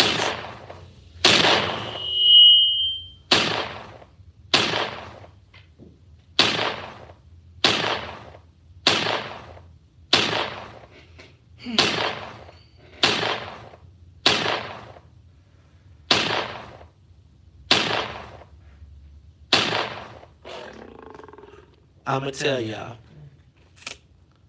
I don't need a jury's decision to tell me that was murder. Nope. And I think we have to, black folks, I keep saying, it's like, we got to be smart. And I'm not talking about lay down and, and this some kumbaya, we shall overcome. But maybe we need to be still for a minute. Because our answer is always react. Right. And the person that tells you to react without thought, you gotta watch that person. And then you got to watch the person that did think about it and told you to react without thinking about it. That's who you really got to think about. So when the plan is already made and you wasn't part of it, or there was no communications, we got challenges. Let's go to the phone lines. You're on the Talk Chicago 1698. Maze, are you talking to me? Yes, I am, Janice. Okay, I think three things we could do. One thing, we could stop spending our money like drunken sailors. We could go after the dollar bill. It's something my grandparents would tell me. White folks don't like you, but they love your greenback. He said, always watch his God, and you can bring him to his knees, and that's the dollar bill. A second thing is, I've been voting since 1984. I think I voted for Jesse Jackson, my first time. I will not be voting this time. Whoa, I'm sending a message to that Democratic Party. Who? I'm sending a message to them. So, Janice, I hope they look on those roads. I'm sending them a message. Janice, can I say something about the not voting? No, sure. Go right ahead. Let me say this. Let me suggest that there's a whole ballot. There are judges. There are Metropolitan Water Reclamation District Commissioners. And none of them should be voted back in with the black people got less than 1% of those contracts. Dang. And I told you that one. So look. So here's my premise, though, Janice. I'm going to say that what I do say is Democrats shouldn't necessarily get our votes, and I'm not saying Republicans do. But I'm saying let them know we was there. But let them make us feel our presence for we're not delivering. Hey, it's Talk Chicago 1690, and when we come back, you know what? When we come back, Dr. Rachel's Breast Cancer Awareness Month, she'll bring us up to speed on what we need to be doing. It's Talk Chicago 1690. We'll be back. The talk of Chicago and the voice of the nation. 1690 WVON, Berwyn, Chicago. Cloudy and rainy this morning. The rain expected to stick around for... Let them know he was there. Well, there's also something to be said for protest in a way that makes sense, right? Like so, and in a way that directly affects what it is you're trying to do. Right. So if you protest and you say, okay, what I'm not going to do is spend money with white establishments. Right. That's fine. However, what is that doing about legislation? So to not vote, right, and to say, I'm just not going to spend money with white people, I really don't think that's a direct, like, logical response. Unless you're the couple that decided to go a year and we buying black. Oh, my friend Maggie. Oh, you know? Yeah, I know her well. It's my that girl. was, I I really liked that. Listen, I am friends with Maggie and John, and I remember that year. They went through, that was a rough year for them. Rough. Okay. Because you just be surprised at how few black businesses there are, and Maggie was really trying to find a lot of ways to patronize black businesses, and she had to go all kinds of crazy places to go shopping, and it was difficult for her and her family, but they did a great thing. However, as you notice, that's beautiful, and I don't not demeaning what they did, because I think it's very important, but to not vote is not the answer either. I mean, my mother used to remind me, my mother was a campaigner, and she always worked on you know, John Stroger. I mean, all these campaigns. Yeah, I came from a political family, so I know exactly what you're saying. And she would, voting day, when I was old enough to vote, she was like, wake up. You're going to go to the poll first thing in the morning. People die for your right to vote. You're a black woman? People die so that you can vote. And so she's like, I'm not going to have no kid that's going to sit around the sides on her ass. And now you're going to study who the competitors are, you're going to vote. And that's just kind of how I was raised. So, I think that we should. You don't vote, that's a vote for something else. And we still need are to, voting if you're not voting. Well, right, but you know, you also need to make sure that your constituents are, that you know, that you are a person who is making sure that your elected officials are working for you. And I mean, because they lie.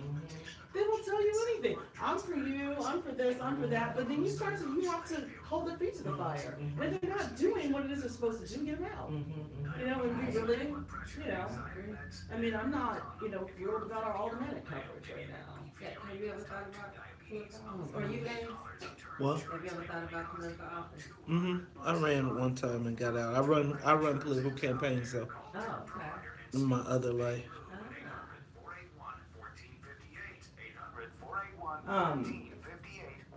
You know, Sonia in there says if you don't vote, you can't complain. No, because you're not doing anything. Exactly. Everyone's got to do something on a personal level. That's why I say vote. That's why I say show up for jury duty. And try not to get, granted, I've never gotten chosen for a jury. Me neither. But I will go in there behaving like what Maze, you know, I will go in there straight-laced. Like, hair pulled back like, yes, no, I'm not militant, I'm not, you know, I am the safest. I will go in there and be like, no, hell no. I'll tear that jury out. Like, y'all are on some, like, bullshit. And, yeah, but I don't get paid. That's right, I don't get paid. But try. But try. They probably know. They secretly black women are doing some good for you. Black women. We will save the day. Yeah. Black women have saved the day in many situations. Black women saved the day many days in voting. Explain that. Well, explain that. Well, I mean, we are the faction that will show up and vote. Like white women got Trump in, right? I mean, it's like that was a large voting chunk. It was unsuspected, right? Okay. There was another. Dude, that was the pedophile that didn't get in. Exactly. Didn't get in because of the black female. Okay, let me back up. Let's back up. That is Democratic talking points that continue to divide. Hold on, because I do this. So, black women voted for Doug Jones at a 97% rate. Black men voted for Doug Jones at a 94% rate, right? That black people put him in there. 3 points difference is not the difference. And this whole thing of white people telling us that now black women are the most important thing to the Democratic Party when black men vote at the same clip and probably drive their women to the polling place, right? Like, I can't buy into that narrative, and it blows me every time first of all, white folks put that narrative out there. Black women, you saved the day, like as in you Negroes once again ain't have shit to do with it, excuse my language. And that is offensive, especially considering as loyal as black men have been to the Democratic Party as well, we as black people. And even as black men are under attack, I'm not suggesting black women aren't, but the way black men are going to jail at a crazy rate, black men are like under direct physical assault. And the way that they continue this narrative, and even white liberals out here talking about black women save the day when it's 94 and 93, and we can't buy into that. I can't buy into that. I cannot buy into the division. I don't say that black men aren't doing anything. I'm just saying that the black women do come out. They came out in the same numbers. 3 points difference. Look. Hitler gets 80%. The fact of the matter is, anything over 90, if black men drop 2 points, Doug Jones is not the mayor, the governor, the senator. So you can't do that. You just can't. If black people vote at a disproportionate level for Democrats. If the black number in Democrats, women or men, changes by 3 points, as it did for Hillary Clinton, you get Donald Trump. So, now, y'all can promote that, black women, but the second black men be like, man, I'm not for all of this Kavanaugh stuff, because y'all going back to my high school. Then y'all going to be saying black men sold y'all out. Don't do that. Don't do that. I'm saying that's my opinion. I'm not tripping. No, I get that's your opinion. We're back. Okay. Did you take my yoga? I took a back seat, a backhander. You took you back to my room. I better get back to the basics for you.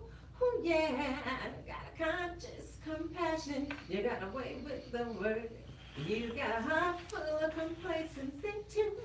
And I like it, don't have a purpose or mission. I'm empty by definition. I got a lack boy that you love to be. You want to debunk deduction. You want to do what they do. You want to do damage that you can undo. Unfortunate in terms that is so true. Until such time as I can understand all the things you do, I've got a perfect way to make a new proposition. I've got a perfect way to make a justification. You are tuned in to the Talk of Chicago 1690. I'm your host, Maze Jackson. Y'all know how we do at the top of the hour. Gotta say what's up to the WVON Morning Show team. What's up to Annette Flournoy in the newsroom, as well as Miss Sonia Escobar. She's the musical conductor of the Soul Plane. Got Miss Gina B. Naturals by Gina B in the studio with me. She's been with me all week. Gina, you see you ran out. You didn't come double fisted today. I didn't. I should have. I should have come double fisted with green tea today as opposed to just water. And it's just not enough. I got to listen first hour. And then sitting in here, that voice that you heard taking my yoga out, Tracy Eileen. Why did I say yes? Now, Tracy, you got a big release party coming out. What's a release party this Sunday? Tell everybody about it. Yes, thank you, Maze. This Sunday from 5 to 8 at Buddy Guys Legends at 700 South Wabash. We are doing an album release party. The band will be playing. I will have my new music video will also be shown. And we'll have some other special surprises, good food, good drinks, good music, and a celebration. Yeah, so come out. How much is there a cost to it? There's no cover. Oh, well, y'all better get on down there and tell everybody one more time the address and the time. Okay, it's Buddy Guys Legends, 700 South Wabash, from 5 to 8 p.m. Tracy Eileen album release party. All right. That was her sounds that you heard coming out of the break. It's the WVON Morning Show. I'm your host, Maze Jackson. All right, y'all. So this Jason Van Dyke trial, it's a wrap. Yep. The jurors are in the room. We just talked to Eric Johnson, who's been giving us updates, and I'm going to be honest with you all. I am protest. I'm suffering from protest fatigue. I am I'm concerned that we will be led through the wilderness for another 3 years, marching in circles. I feel like the Israelites, right? Because we refuse to see the promised land, right? What we like to do, because see, it ain't no cameras in the promised land. Right. Ain't no CNN, ain't no international exposure. Black folks, I keep saying we are supposed to be roaring into this. Do you think about all the marches that have occurred since we first saw Laquan McDonald tape? Lots. Think about it. The reflex response now is we protested. Right. What you protested? And what is at the end of the protest? Did you not see it? What does the verdict tell?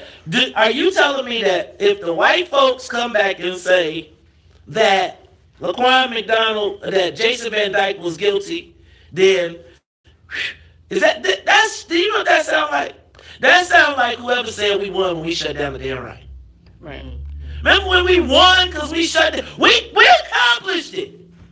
They are still negotiating what are the terms on which they can kill black people right now at the police contract. Right. What's legal? You have not heard from your governor, the people that purport to want to run this state. Nothing. They're not touching it. Nothing. No call for calm. Forget a call for calm. A call for reconciliation. Nothing. Call for anything. But meanwhile, y'all pick y'all. What are you voting on? I just want to know, like, what are the issues you picking on? What are you basing? And when the person gets you out in the street, because what is the justice that you getting in the street? Well, there's no. No, I'm saying, because I've been hearing people say, we're going to be in the streets, and if this don't give us this, we're going to get justice for Laquan. You want to get justice for Laquan?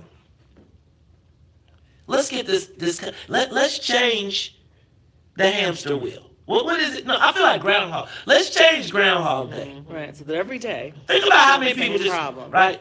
Because everybody will come in here, and we got to rally up, and we got to do our Democratic or our Republican thing. 90% of us are going to do. I'm going to tell you, I early vote.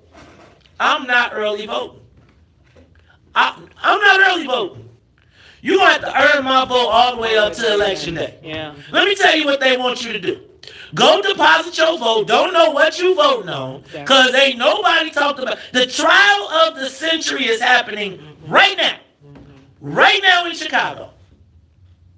And the two candidates are ignoring. And these fools is on TV doing the Casper slide. Right. True. No, I'm serious. True. You're right. You're absolutely right. They are. You got Queen Sugar taking up a case, a political case, as she's purporting to run for mayor of Chicago. You know what? Can I say this? I want every person that's running for mayor. If you listen to the WVON Morning Show, call in. No, seriously, call in. What you got to say? What? You purport you want to lead our city? What do you have to say today? Right now. Everybody call me talking about, man, get me on your show so I can talk about somebody. Man, I want to take on I got somebody. Maze, you ain't had me on the show to talk about. I want to let somebody have it. Where you at right now?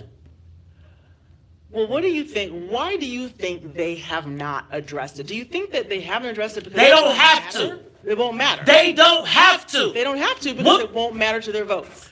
Bingo. Exactly. What? Yeah. You people come in here. Let me just tell you. People come in here. When people come in here and told me they made their decision on who they voting for, I need to know on what basis. Why? Right. Who you picking who on what? Because they got the best dance in the commercial. What? And I'm gonna tell you, here's the other part, right? I have zero expectations of Republicans. Zero. Right. Or 8% of my 8. I got 8% expectation. 8% of my political expectations are in the Republican Party. Okay. Right? Because why? We only get them 8% of the vote. Man, 92% of us are going to vote Democrat. And not one person that is asking for your vote, what are we all doing? We all watching the TV. We all said, these fools, think about the gravity of Tony Preckwinkle coming to talk to you about Brett Kavanaugh when the trial of the century is going on in Chicago. Black lollipops. That's what we are around here. Some black lollipops, and they know it. Suckers. Because it doesn't matter. I'm voting for. I ain't vote. Don't. Meanwhile, let me tell you how arrogant they are. They ain't even sent you nothing in the mail to tell you it's election season. Because they said, you know what these Negroes gonna do? Them niggas. Excuse me. Could you hit the button? Because they talk about, right? Go find me my Crass. Find me Crass. Because I'm trying to understand what black folks are picking on right now. Tell me what anybody that is telling you that expects your vote is talking about. They have not addressed your issues. They ain't said your name except to say how much they done for you. How much have they done for you? You know what? I need to talk to J.B. Pritzker. I need to talk to Bruce Rauner. I want to see J.B. Pritzker and Bruce Rauner. I want a black debate. I want a debate on black people only. Black people issues, period. And I don't want Carol Marie asking no questions. I don't want no alderman telling me. I don't want no filters. Right. I want straight. You know what? And it don't even got to be me. It should be you. I'm suggesting that it should be multiple people. Right? It should be multiple people that are trusted in our community to ask real questions about what's going on for black people. Because I'm telling you, you got some explaining to do. She told you. Nobody, I still ain't got an explanation on this. I'm sure you thought of this one, but Jesse White, even though I know you guys aren't bosom buddies or anything, it covers you on the African-American thing. Correct. He's totally, he's said it material in a way that Emil Jones isn't, if I may say. Okay. He's just, I don't know how to say it exactly, but Emil's a little more crass. Right. Here's what they think about you.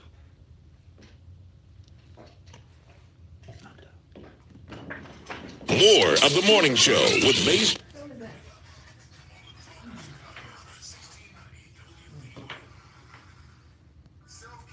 Who was that? J.B. Pritzker. That was J.B. Pritzker. That's what I thought. Okay. Yeah, yeah.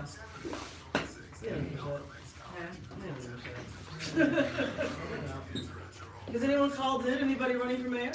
No, I don't want none of that. Doc Walls is on the line. I'm joking, man. He actually looked to see if he was there. Don't want none of that. That's not sexy. Oh, no, it's not sexy at all. WVON lineup, chat rooms, blogs, photos, podcasts, and more on the worldwide. Sorry, I hit the wrong one. They don't know what they're going to do because they haven't thought about it. See, this is why I say people should vote, because we do not want to provide the optics that we don't vote. I mean, we don't have to provide the optics that we don't vote, the numbers so we don't vote. But we, even though we don't vote, everybody doesn't vote, and actually proportionately, it's Republicans and then it's black people. Black people take the vote seriously of all the people, of mostly everybody else. Yeah.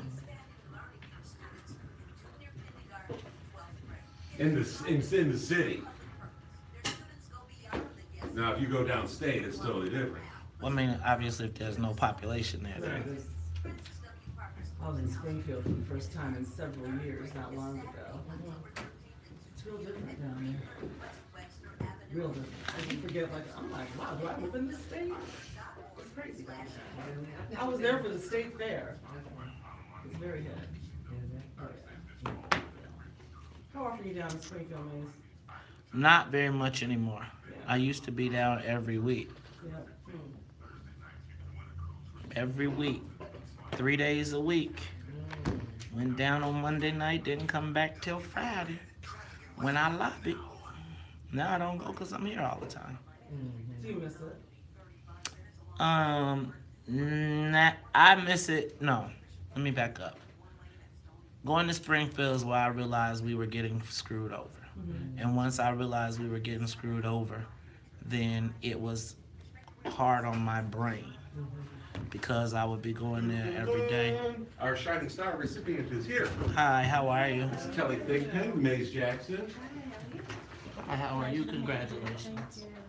This is... I know you do too. I know you.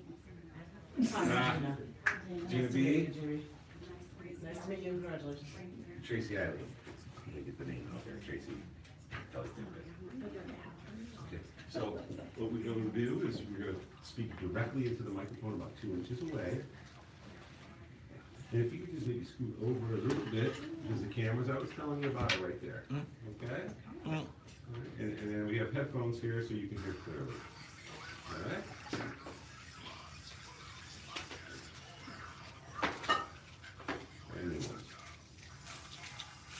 Yeah, this one is a terrible. This cord is a terrible. You know what? I think it's still have to keep shaking it. You think that's this? I think it's in the other switch. Yeah, it's in that. I'll have to shake it.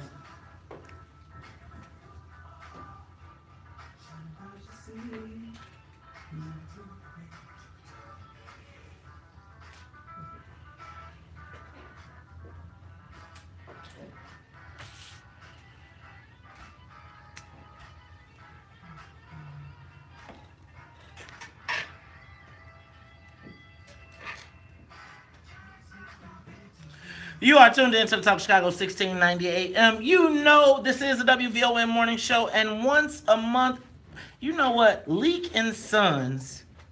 We do the Leak and Sons Shining Star program where we honor a principal or a teacher from the Chicagoland area. Now, let me tell y'all what. You cannot front, because when it comes to giving back to the community and to the neighborhood, and always not just taking out but putting back, we gotta show much love to Leak and Sons. And on the live line with us, do I have her on the live line? Donna Leak? Do I have Donna on the live line? All right, you know what? So let me tell you all what. Today, is she on the live line? All right, wonderful. All right, WVON family, welcome to the WVON morning show. Did I say welcome? Welcome back to one of our family members here every month with the Shining Star program, Dr. Donna Leak. Dr. Leak, how are you this morning? I'm good. I'm good. It's a gloomy Friday morning. It's raining outside. We got the Jason Van Dyke trial that I'm anticipating this verdict. But besides all of that, I am brightened up by the Shining Star program today. So talk to us today about Kelly Thigpen. So, Ms. Thigpen, I am thrilled to have her. This is our second month in a row that we actually have a principal. She is at Burnside Scholastic Academy, and she is principal there, and she's been doing amazing work. She's also a CPS grad, so she knows exactly what it means to be in the system. So she's grown up in the city. She decided to devote her life and her energy to making education better for young people in Chicago. She's been doing this for over 20 years. So I'm thrilled. She's gone from a classroom teacher to a principal, and to be honest, a lot of people don't want to go into being a principal because it's a whole lot on you and a whole lot of accountability.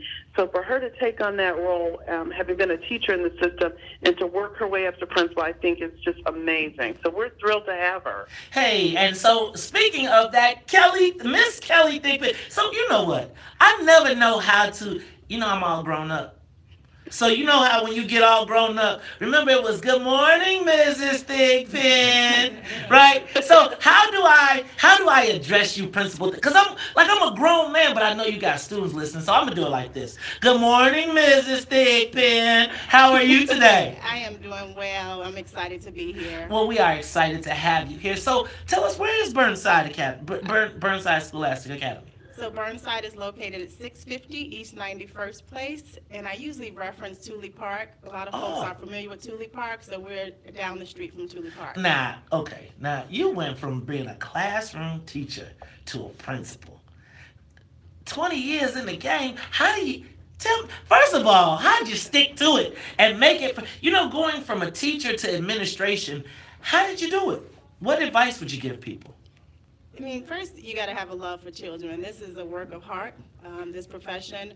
I worked hard. I didn't know where my journey would take me.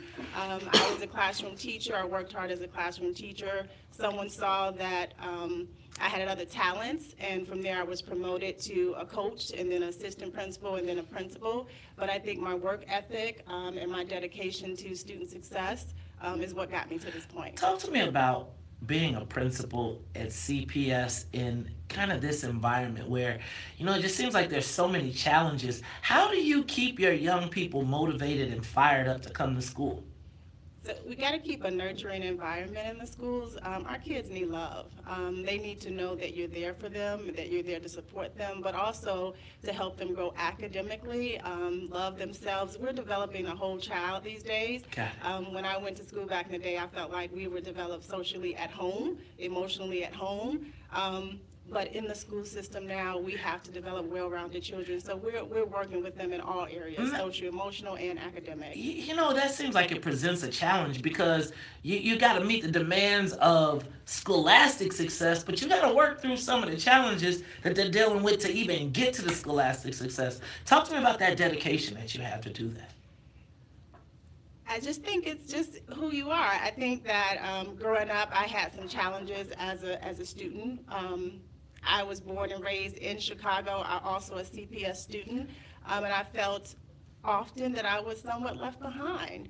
And I think that because of my personal experiences, sometimes it makes me want to work really hard for our scholars today so that they don't have those same experiences. My passion for the work is evident. I love getting up and going to work every day. Well, most days. I think, not 100% is hard. I have days like that too. But I think I'm in the 90s. I'm in the high 90s. Okay. I really love what I do, and I just want our kids to, just be advocates for themselves and to love themselves. And I think that spirit and energy that I just take to work every day resonates in the building with my students. Do me a solid here.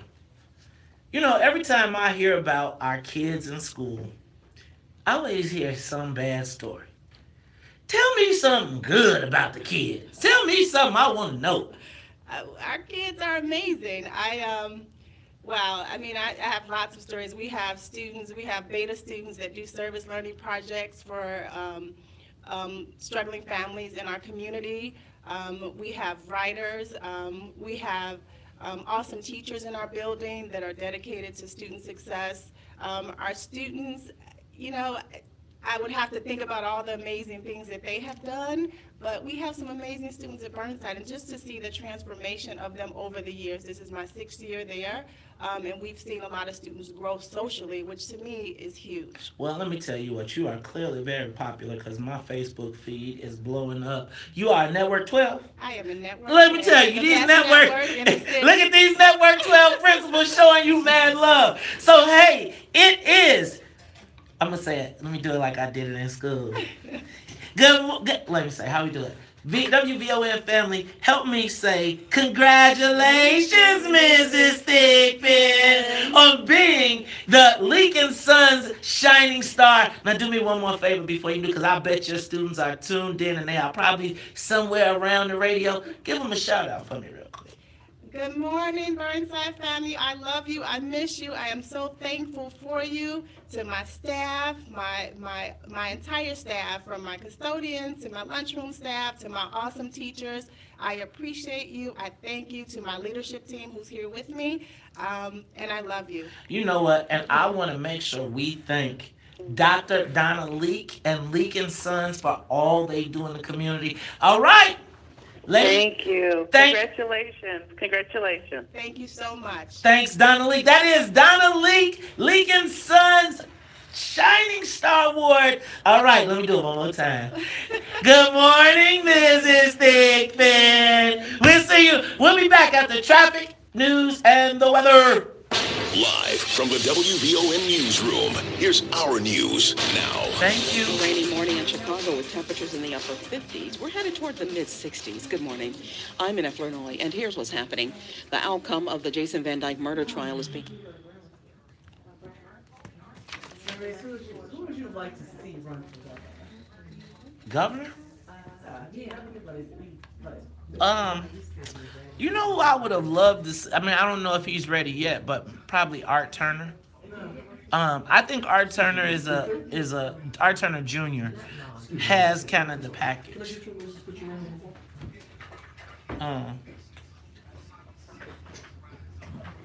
No, come on. You move this. Get this out.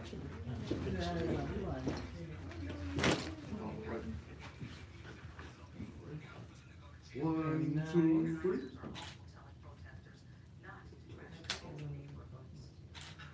Yeah, one more. Congratulations again. Thank you. Thank you for coming.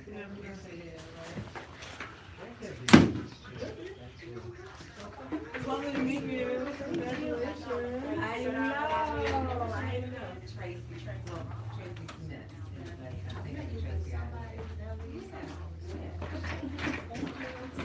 Take care. Lovely meeting you.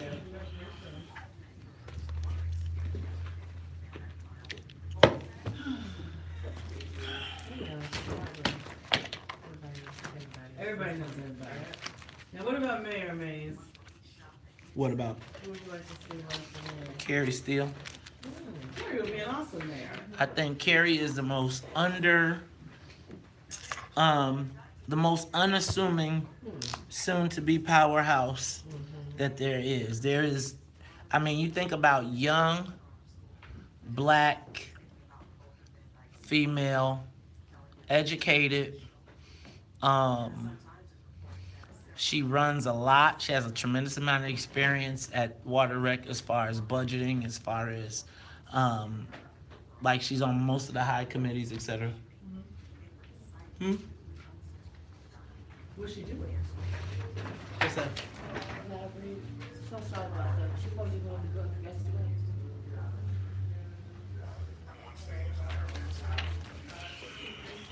We out today, boy. Will she ever run though? I think that Carrie's so Carrie actually, she, unlike most politicians, she actually believes in what she does at Water Rec. Right. And as a chemist, she's like, man, no, I really care about the water. Right. I really care about the water. Hey. Barry, we're gonna put you over there too. Who's that? This is Gina B. Gina B. Music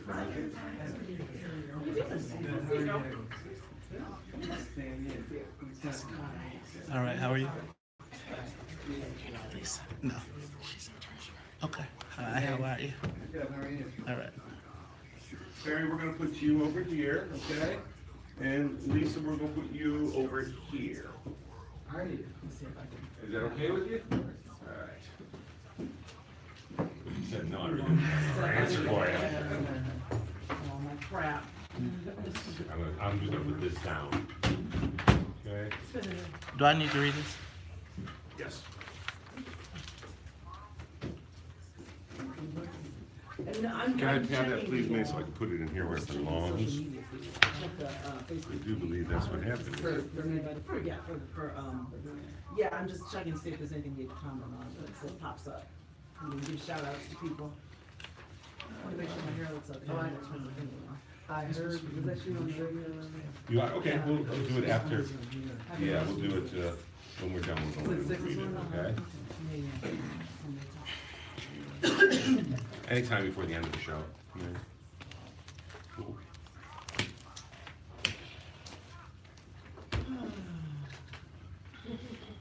What are we talking about? We have the gala that's coming up. What's the date of the gala? October 12th. Friday, October 12th. And we're promoting the DuSable and how important it is to the community in general.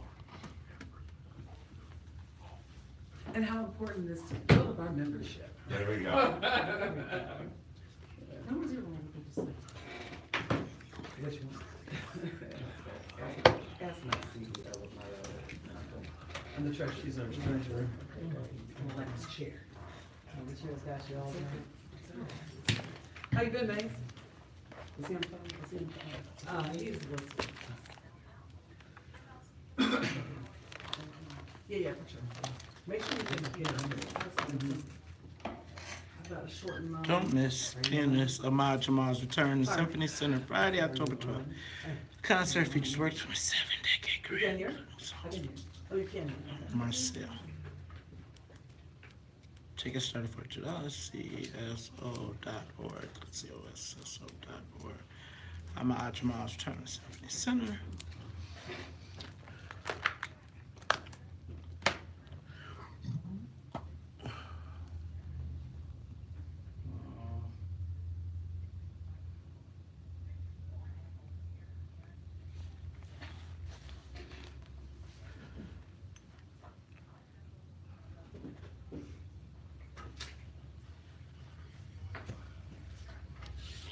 Photos, podcast, and more on the World Wide Web at WVON.com.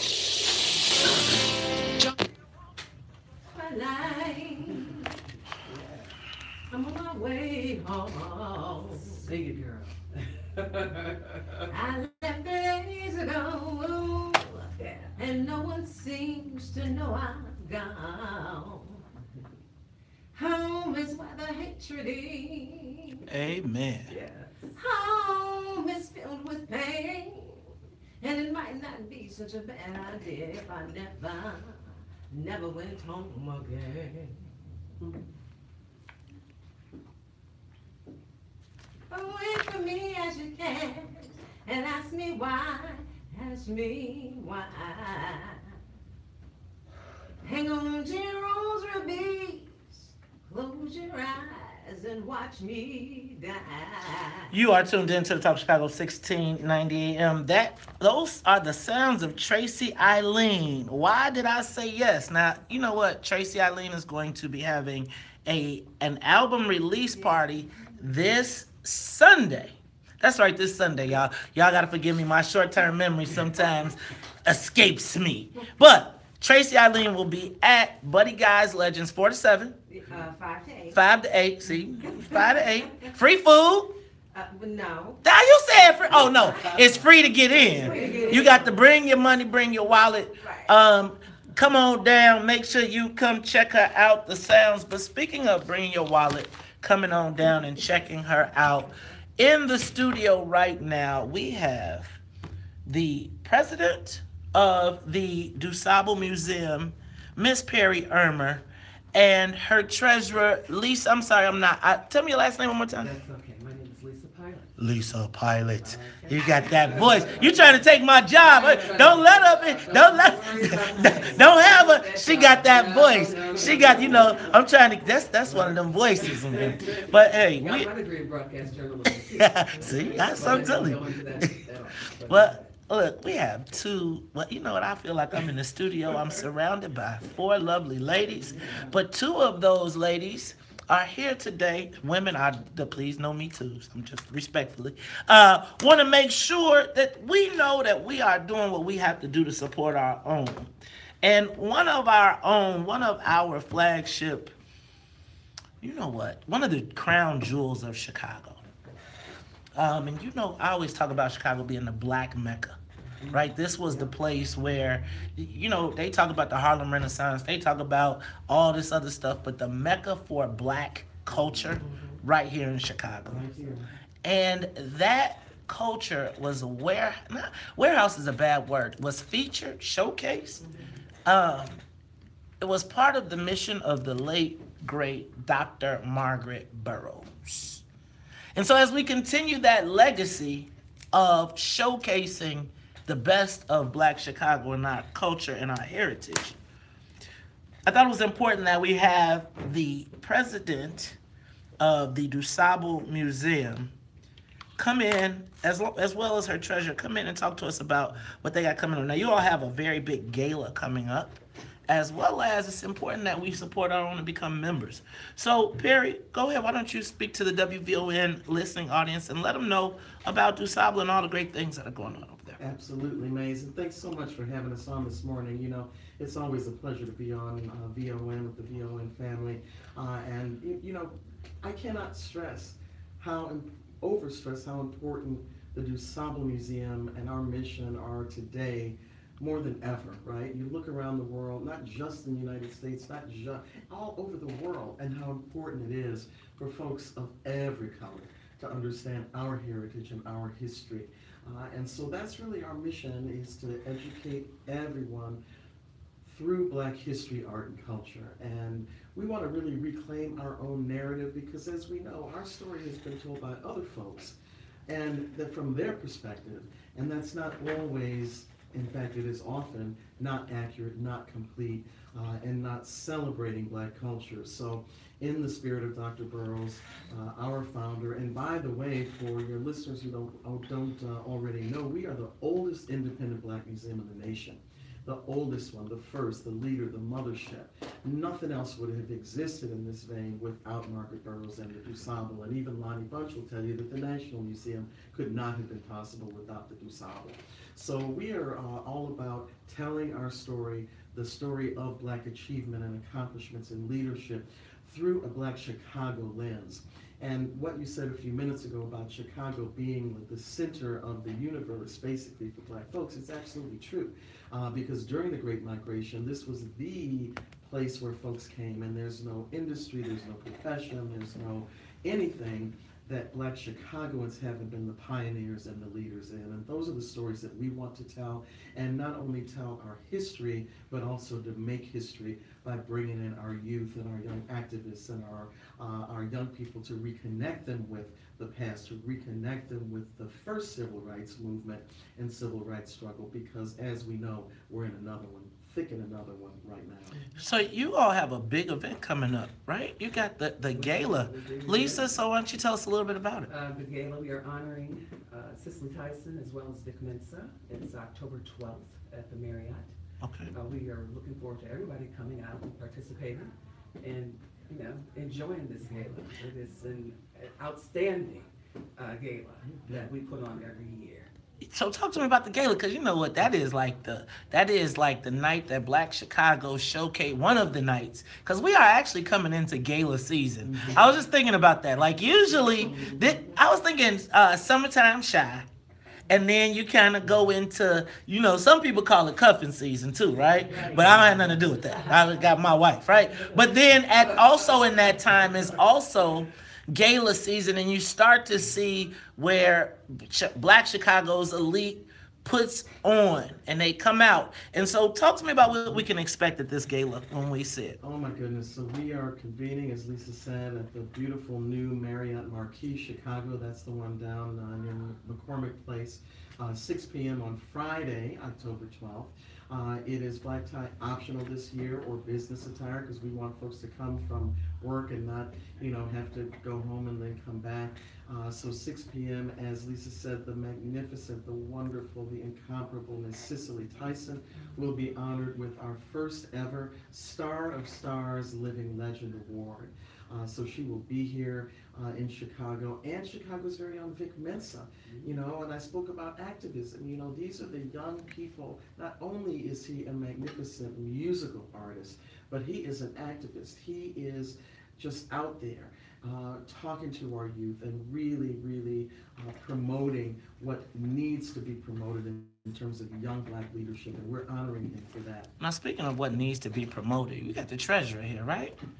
So, Madam Treasurer, what's up with the books? You're like, we got no.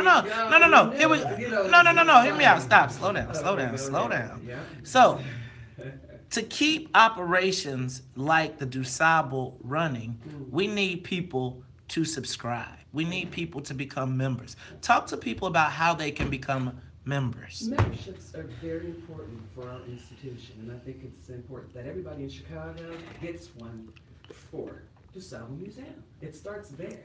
it starts with other people patronizing us as well. I mean, even for the gala. It's just important for our people at this point to support our Black institution. And DuSable is worth it, you know. I've been working diligently on this board for 2 years now. They've appointed me as their treasurer. You know, we've had our mishaps, our downfalls, but we're bouncing back, and we're bouncing back strong. And I think it's important that the people of Chicago support us. How much does, when we speak of support, how much is a membership? $40. It's $40 annually. $40. So, hey, y'all, check this out. $60 for a family membership. And think about all of the history that you all can share with your family. You know, you can't always go. I just got back from D.C. yesterday, right? Lines out the door, people trying to get into the Obama Museum, not the Obama Museum, the Smithsonian Museum of African American History. It looks beautiful on the outside, but I'm gonna tell you, when you walk through the DuSable Museum, you get a sense of your own history before that happened. And you know, some of us can't afford to always take our kids to DC. But let me tell you where you can take them, to Washington Park. And for $40, you can participate in all the programs that they have over there. Do you still have a Harold Washington? Absolutely. Let me tell you, because when that Harold Washington say, "Hello, my brother," and he's sitting at the desk, you know. We have some other exhibits that are absolutely outstanding that I think Perry should speak on right now. Yeah, you know, so we, for the first time in over 30 years, Maze, we have an entirely full museum of beautiful new exhibits. You mentioned Harold. Harold is our core exhibit for our first Black leader, real Black leader, Black mayor in Chicago, and so he will always be with us. But in addition to that, we have just opened on September 13th a wonderful Margaret Burroughs exhibit, and that was funded by the Terra Foundation and the Driehaus Foundation. And this is really the first exhibit on Margaret that's ever been presented in her house. And it will be a permanent exhibit. We'll rotate some things in and out, but it is magnificent. It's wonderful. It's part of the Art Design Chicago series in the city. And in addition to that, we recently opened a centennial exhibition on World War I, about our Black troops in World War I. And a lot of folks don't realize the 8th, the Fighting 8th, and the 370th, these were the only regiment that fought under Black officers. And the fact that they fought under Black officers was something that was concealed for decades and decades. Look, that voice that you hear in the background is the president of the DuSable Museum, Miss Perry Irmer. We also have her treasurer, Lisa Pilot. Now tell everybody how they can get tickets to the gala. You can go to our website, DuSableMuseum.org. First thing that pops up on the page is the gala. The gala banner. You can click right on there for tickets. Again, DuSableMuseum.org, and that's really the easiest way. And now let me tell you, when you go to that website though, y'all, don't just click on, because some of you might not be able to get tickets. But let me tell you what I would do. I would click on that $40 link and get a membership. And if you feel like really doing your thing, then go ahead and get the family pack. Look, it's the WVON Morning Show. When we come back, we got to wrap up. We'll be back after traffic and the weather. Oh, thank you.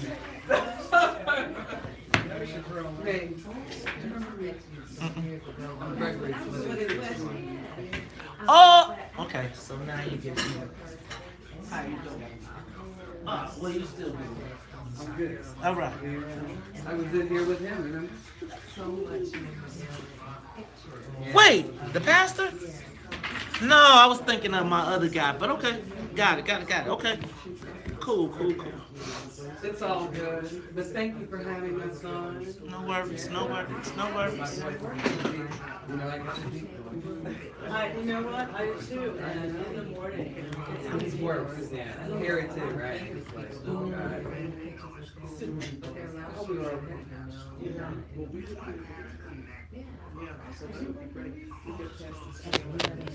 Yeah, we got everything we can. You can't wait on God. Yeah, you can go ahead and record that now if you like. Okay, yeah, that'd be great. We'll get it out of the way. Cool. Yeah. So Maze, that would be a tough question. So we got another. So the title make it happen. Yes, well, I'm off, but I'll call it that. I'm coming to hear you. Oh, good. My father was a trumpet player. Really? With Jamal's family, Turntine Miles. Yeah, My uncle's the bass player for the Boston Pops. My aunt's from So my background is in music all my life. You have a beautiful voice. Thank you. We're out of here? We're on the first commercial. Ah, okay. Migs, thank you. You're welcome. Yeah. And you know, Maze, how can we contact you in terms of our different exhibits that come up, where you can just give us a shout out? That brother there? Oh, that's good. Mm-hmm. Appreciate you. You're welcome. Oh, thank you. No problem. Yes. Bye. Hey, Maze. Okay, thank you. I like that place too. I do too. Yeah. I like dress up in little galas.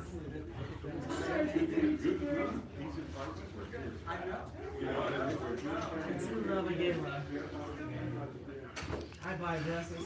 So I just need to be clear that the last time she refused to have an interview with me, she was like, I will not come in the studio with him. Remember the Charles Thomas exclusive interview? Just need to be clear about that, all right? So it's like I got to be all right, but now I got to, but again, I'm a consummate professional, see? And they was winding up for me to try and do something, and I was like, why don't you slow down and let me just do my interview? No, I was, and Lee texted me too. What? Lee texted me about, he goes, is Maze on the air with me? Man, cause we sitting up here and they kicked all the black people out. No black people got to work no more at the Deuce Opera. Wow. Whoa, I'm about to get stuff, but it's okay. Yeah, see, he just commented. Did you see Lee's comment? See, Archie, smile. See, I could be a professional. Wow. I'm professional. Yes, you are. I don't always want to be bigger. I like being petty. I enjoy pettiness sometimes, but I also enjoy Petty Pendergrass.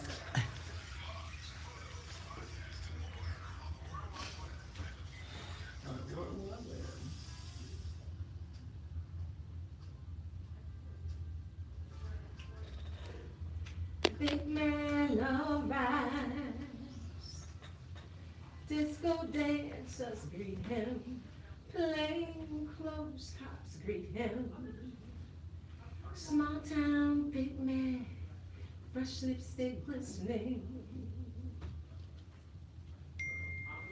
Sophomore died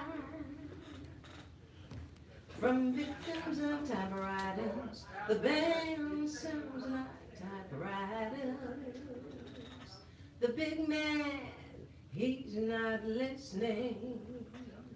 You are tuned in to Talk Chicago 1690 AM. That is Tracy Eileen. Now don't forget, y'all, she got big album release party this Sunday. Make sure you check her out. She'll be at Buddy Guy's 5 to 8 p.m.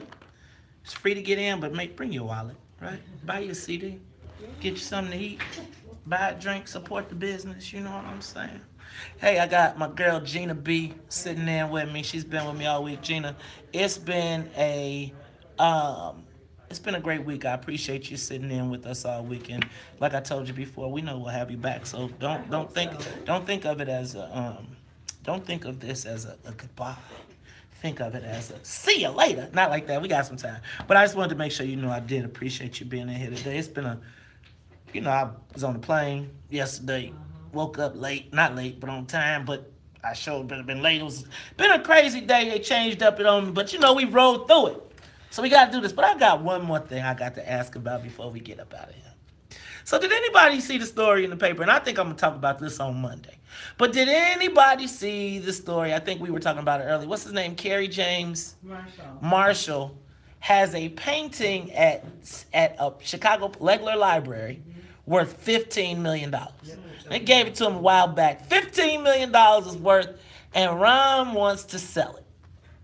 And he wants to sell it for $15 million because he wants to They want to create a West Side Regional Library. Now, for those of you that don't understand, the West Side Regional Library would be a library that operates 6 days a week, that has weekend hours, that has state-of-the-art computer center, etc. Everything that every other community in Chicago has. But they want to sell the painting for the cost of the $15 million painting. Right. They want to sell it and then use the money to expand the library. Now, the white folks are mad because they say the cost only deals with the building of it, not the operations, and it costs $1.7 million. The West Side Alderman said to the Civic Federation, get out our business. Right. Don't tell us. My man, Alderman Burnett, Jason Irvin, Michael Scott, and Emma Mitt said, we have not had a full-time library on the West Side for 40 years. Remember now, when they burned down the West Side during King, they said they wasn't going to rebuild it. And the West Side of Chicago does not. So they say we sell this for this $15 million piece of art. Now, let me ask you a question. Can you sell a gift if you could use the money?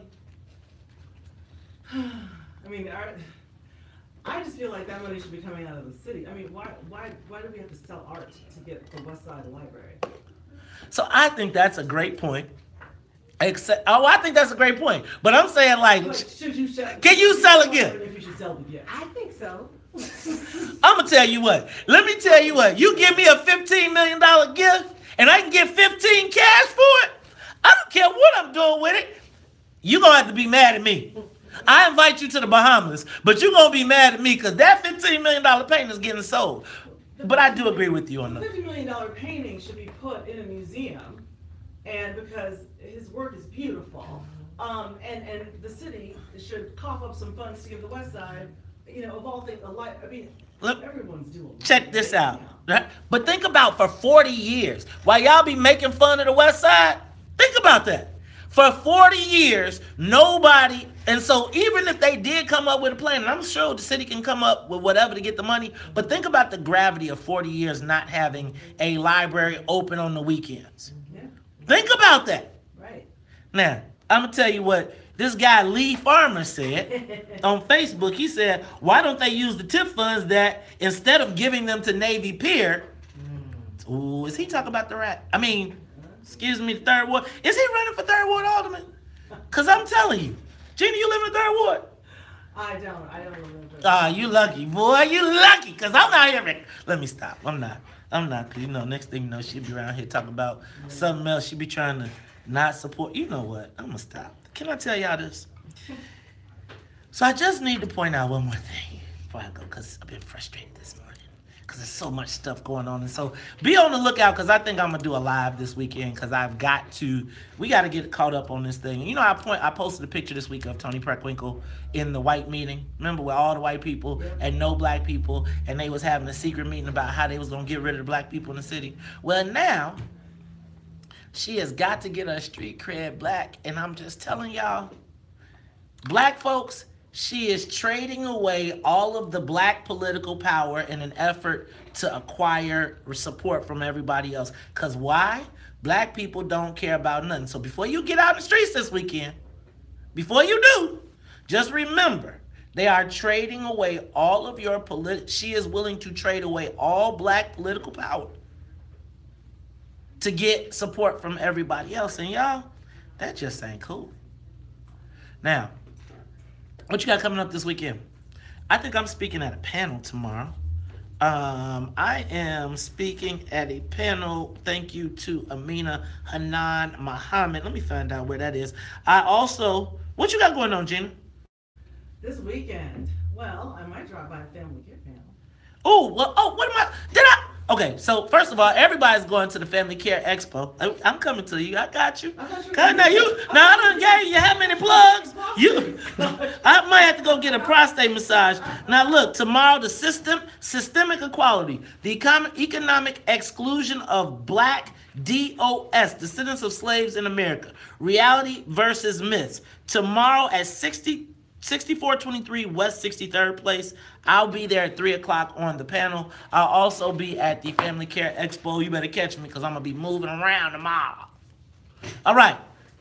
Go ahead. You got your. Ooh, you know what? You don't. You know what? We gonna look. Don't miss Tracy Eileen's album release party. It is at. It's on Sunday at Buddy Guys from 5 to 8. Look. For Annette Flournoy in the newsroom, for Sonia Escobar, the musical conductor of the Soul Plane, Gina B, we'll see you again. I am the host of the WVON morning show, Maze Jackson. If they don't like it, you can still tell them, Maze said, we out of here. Peace. Woo. You know what? I don't know why I just said I don't live in the third ward. I do live in the third ward. I was just like, right, you want to be the I was like, wait a minute, what? Yes, I do. I could probably get you some money to run. I know, right? Yeah, you should run it.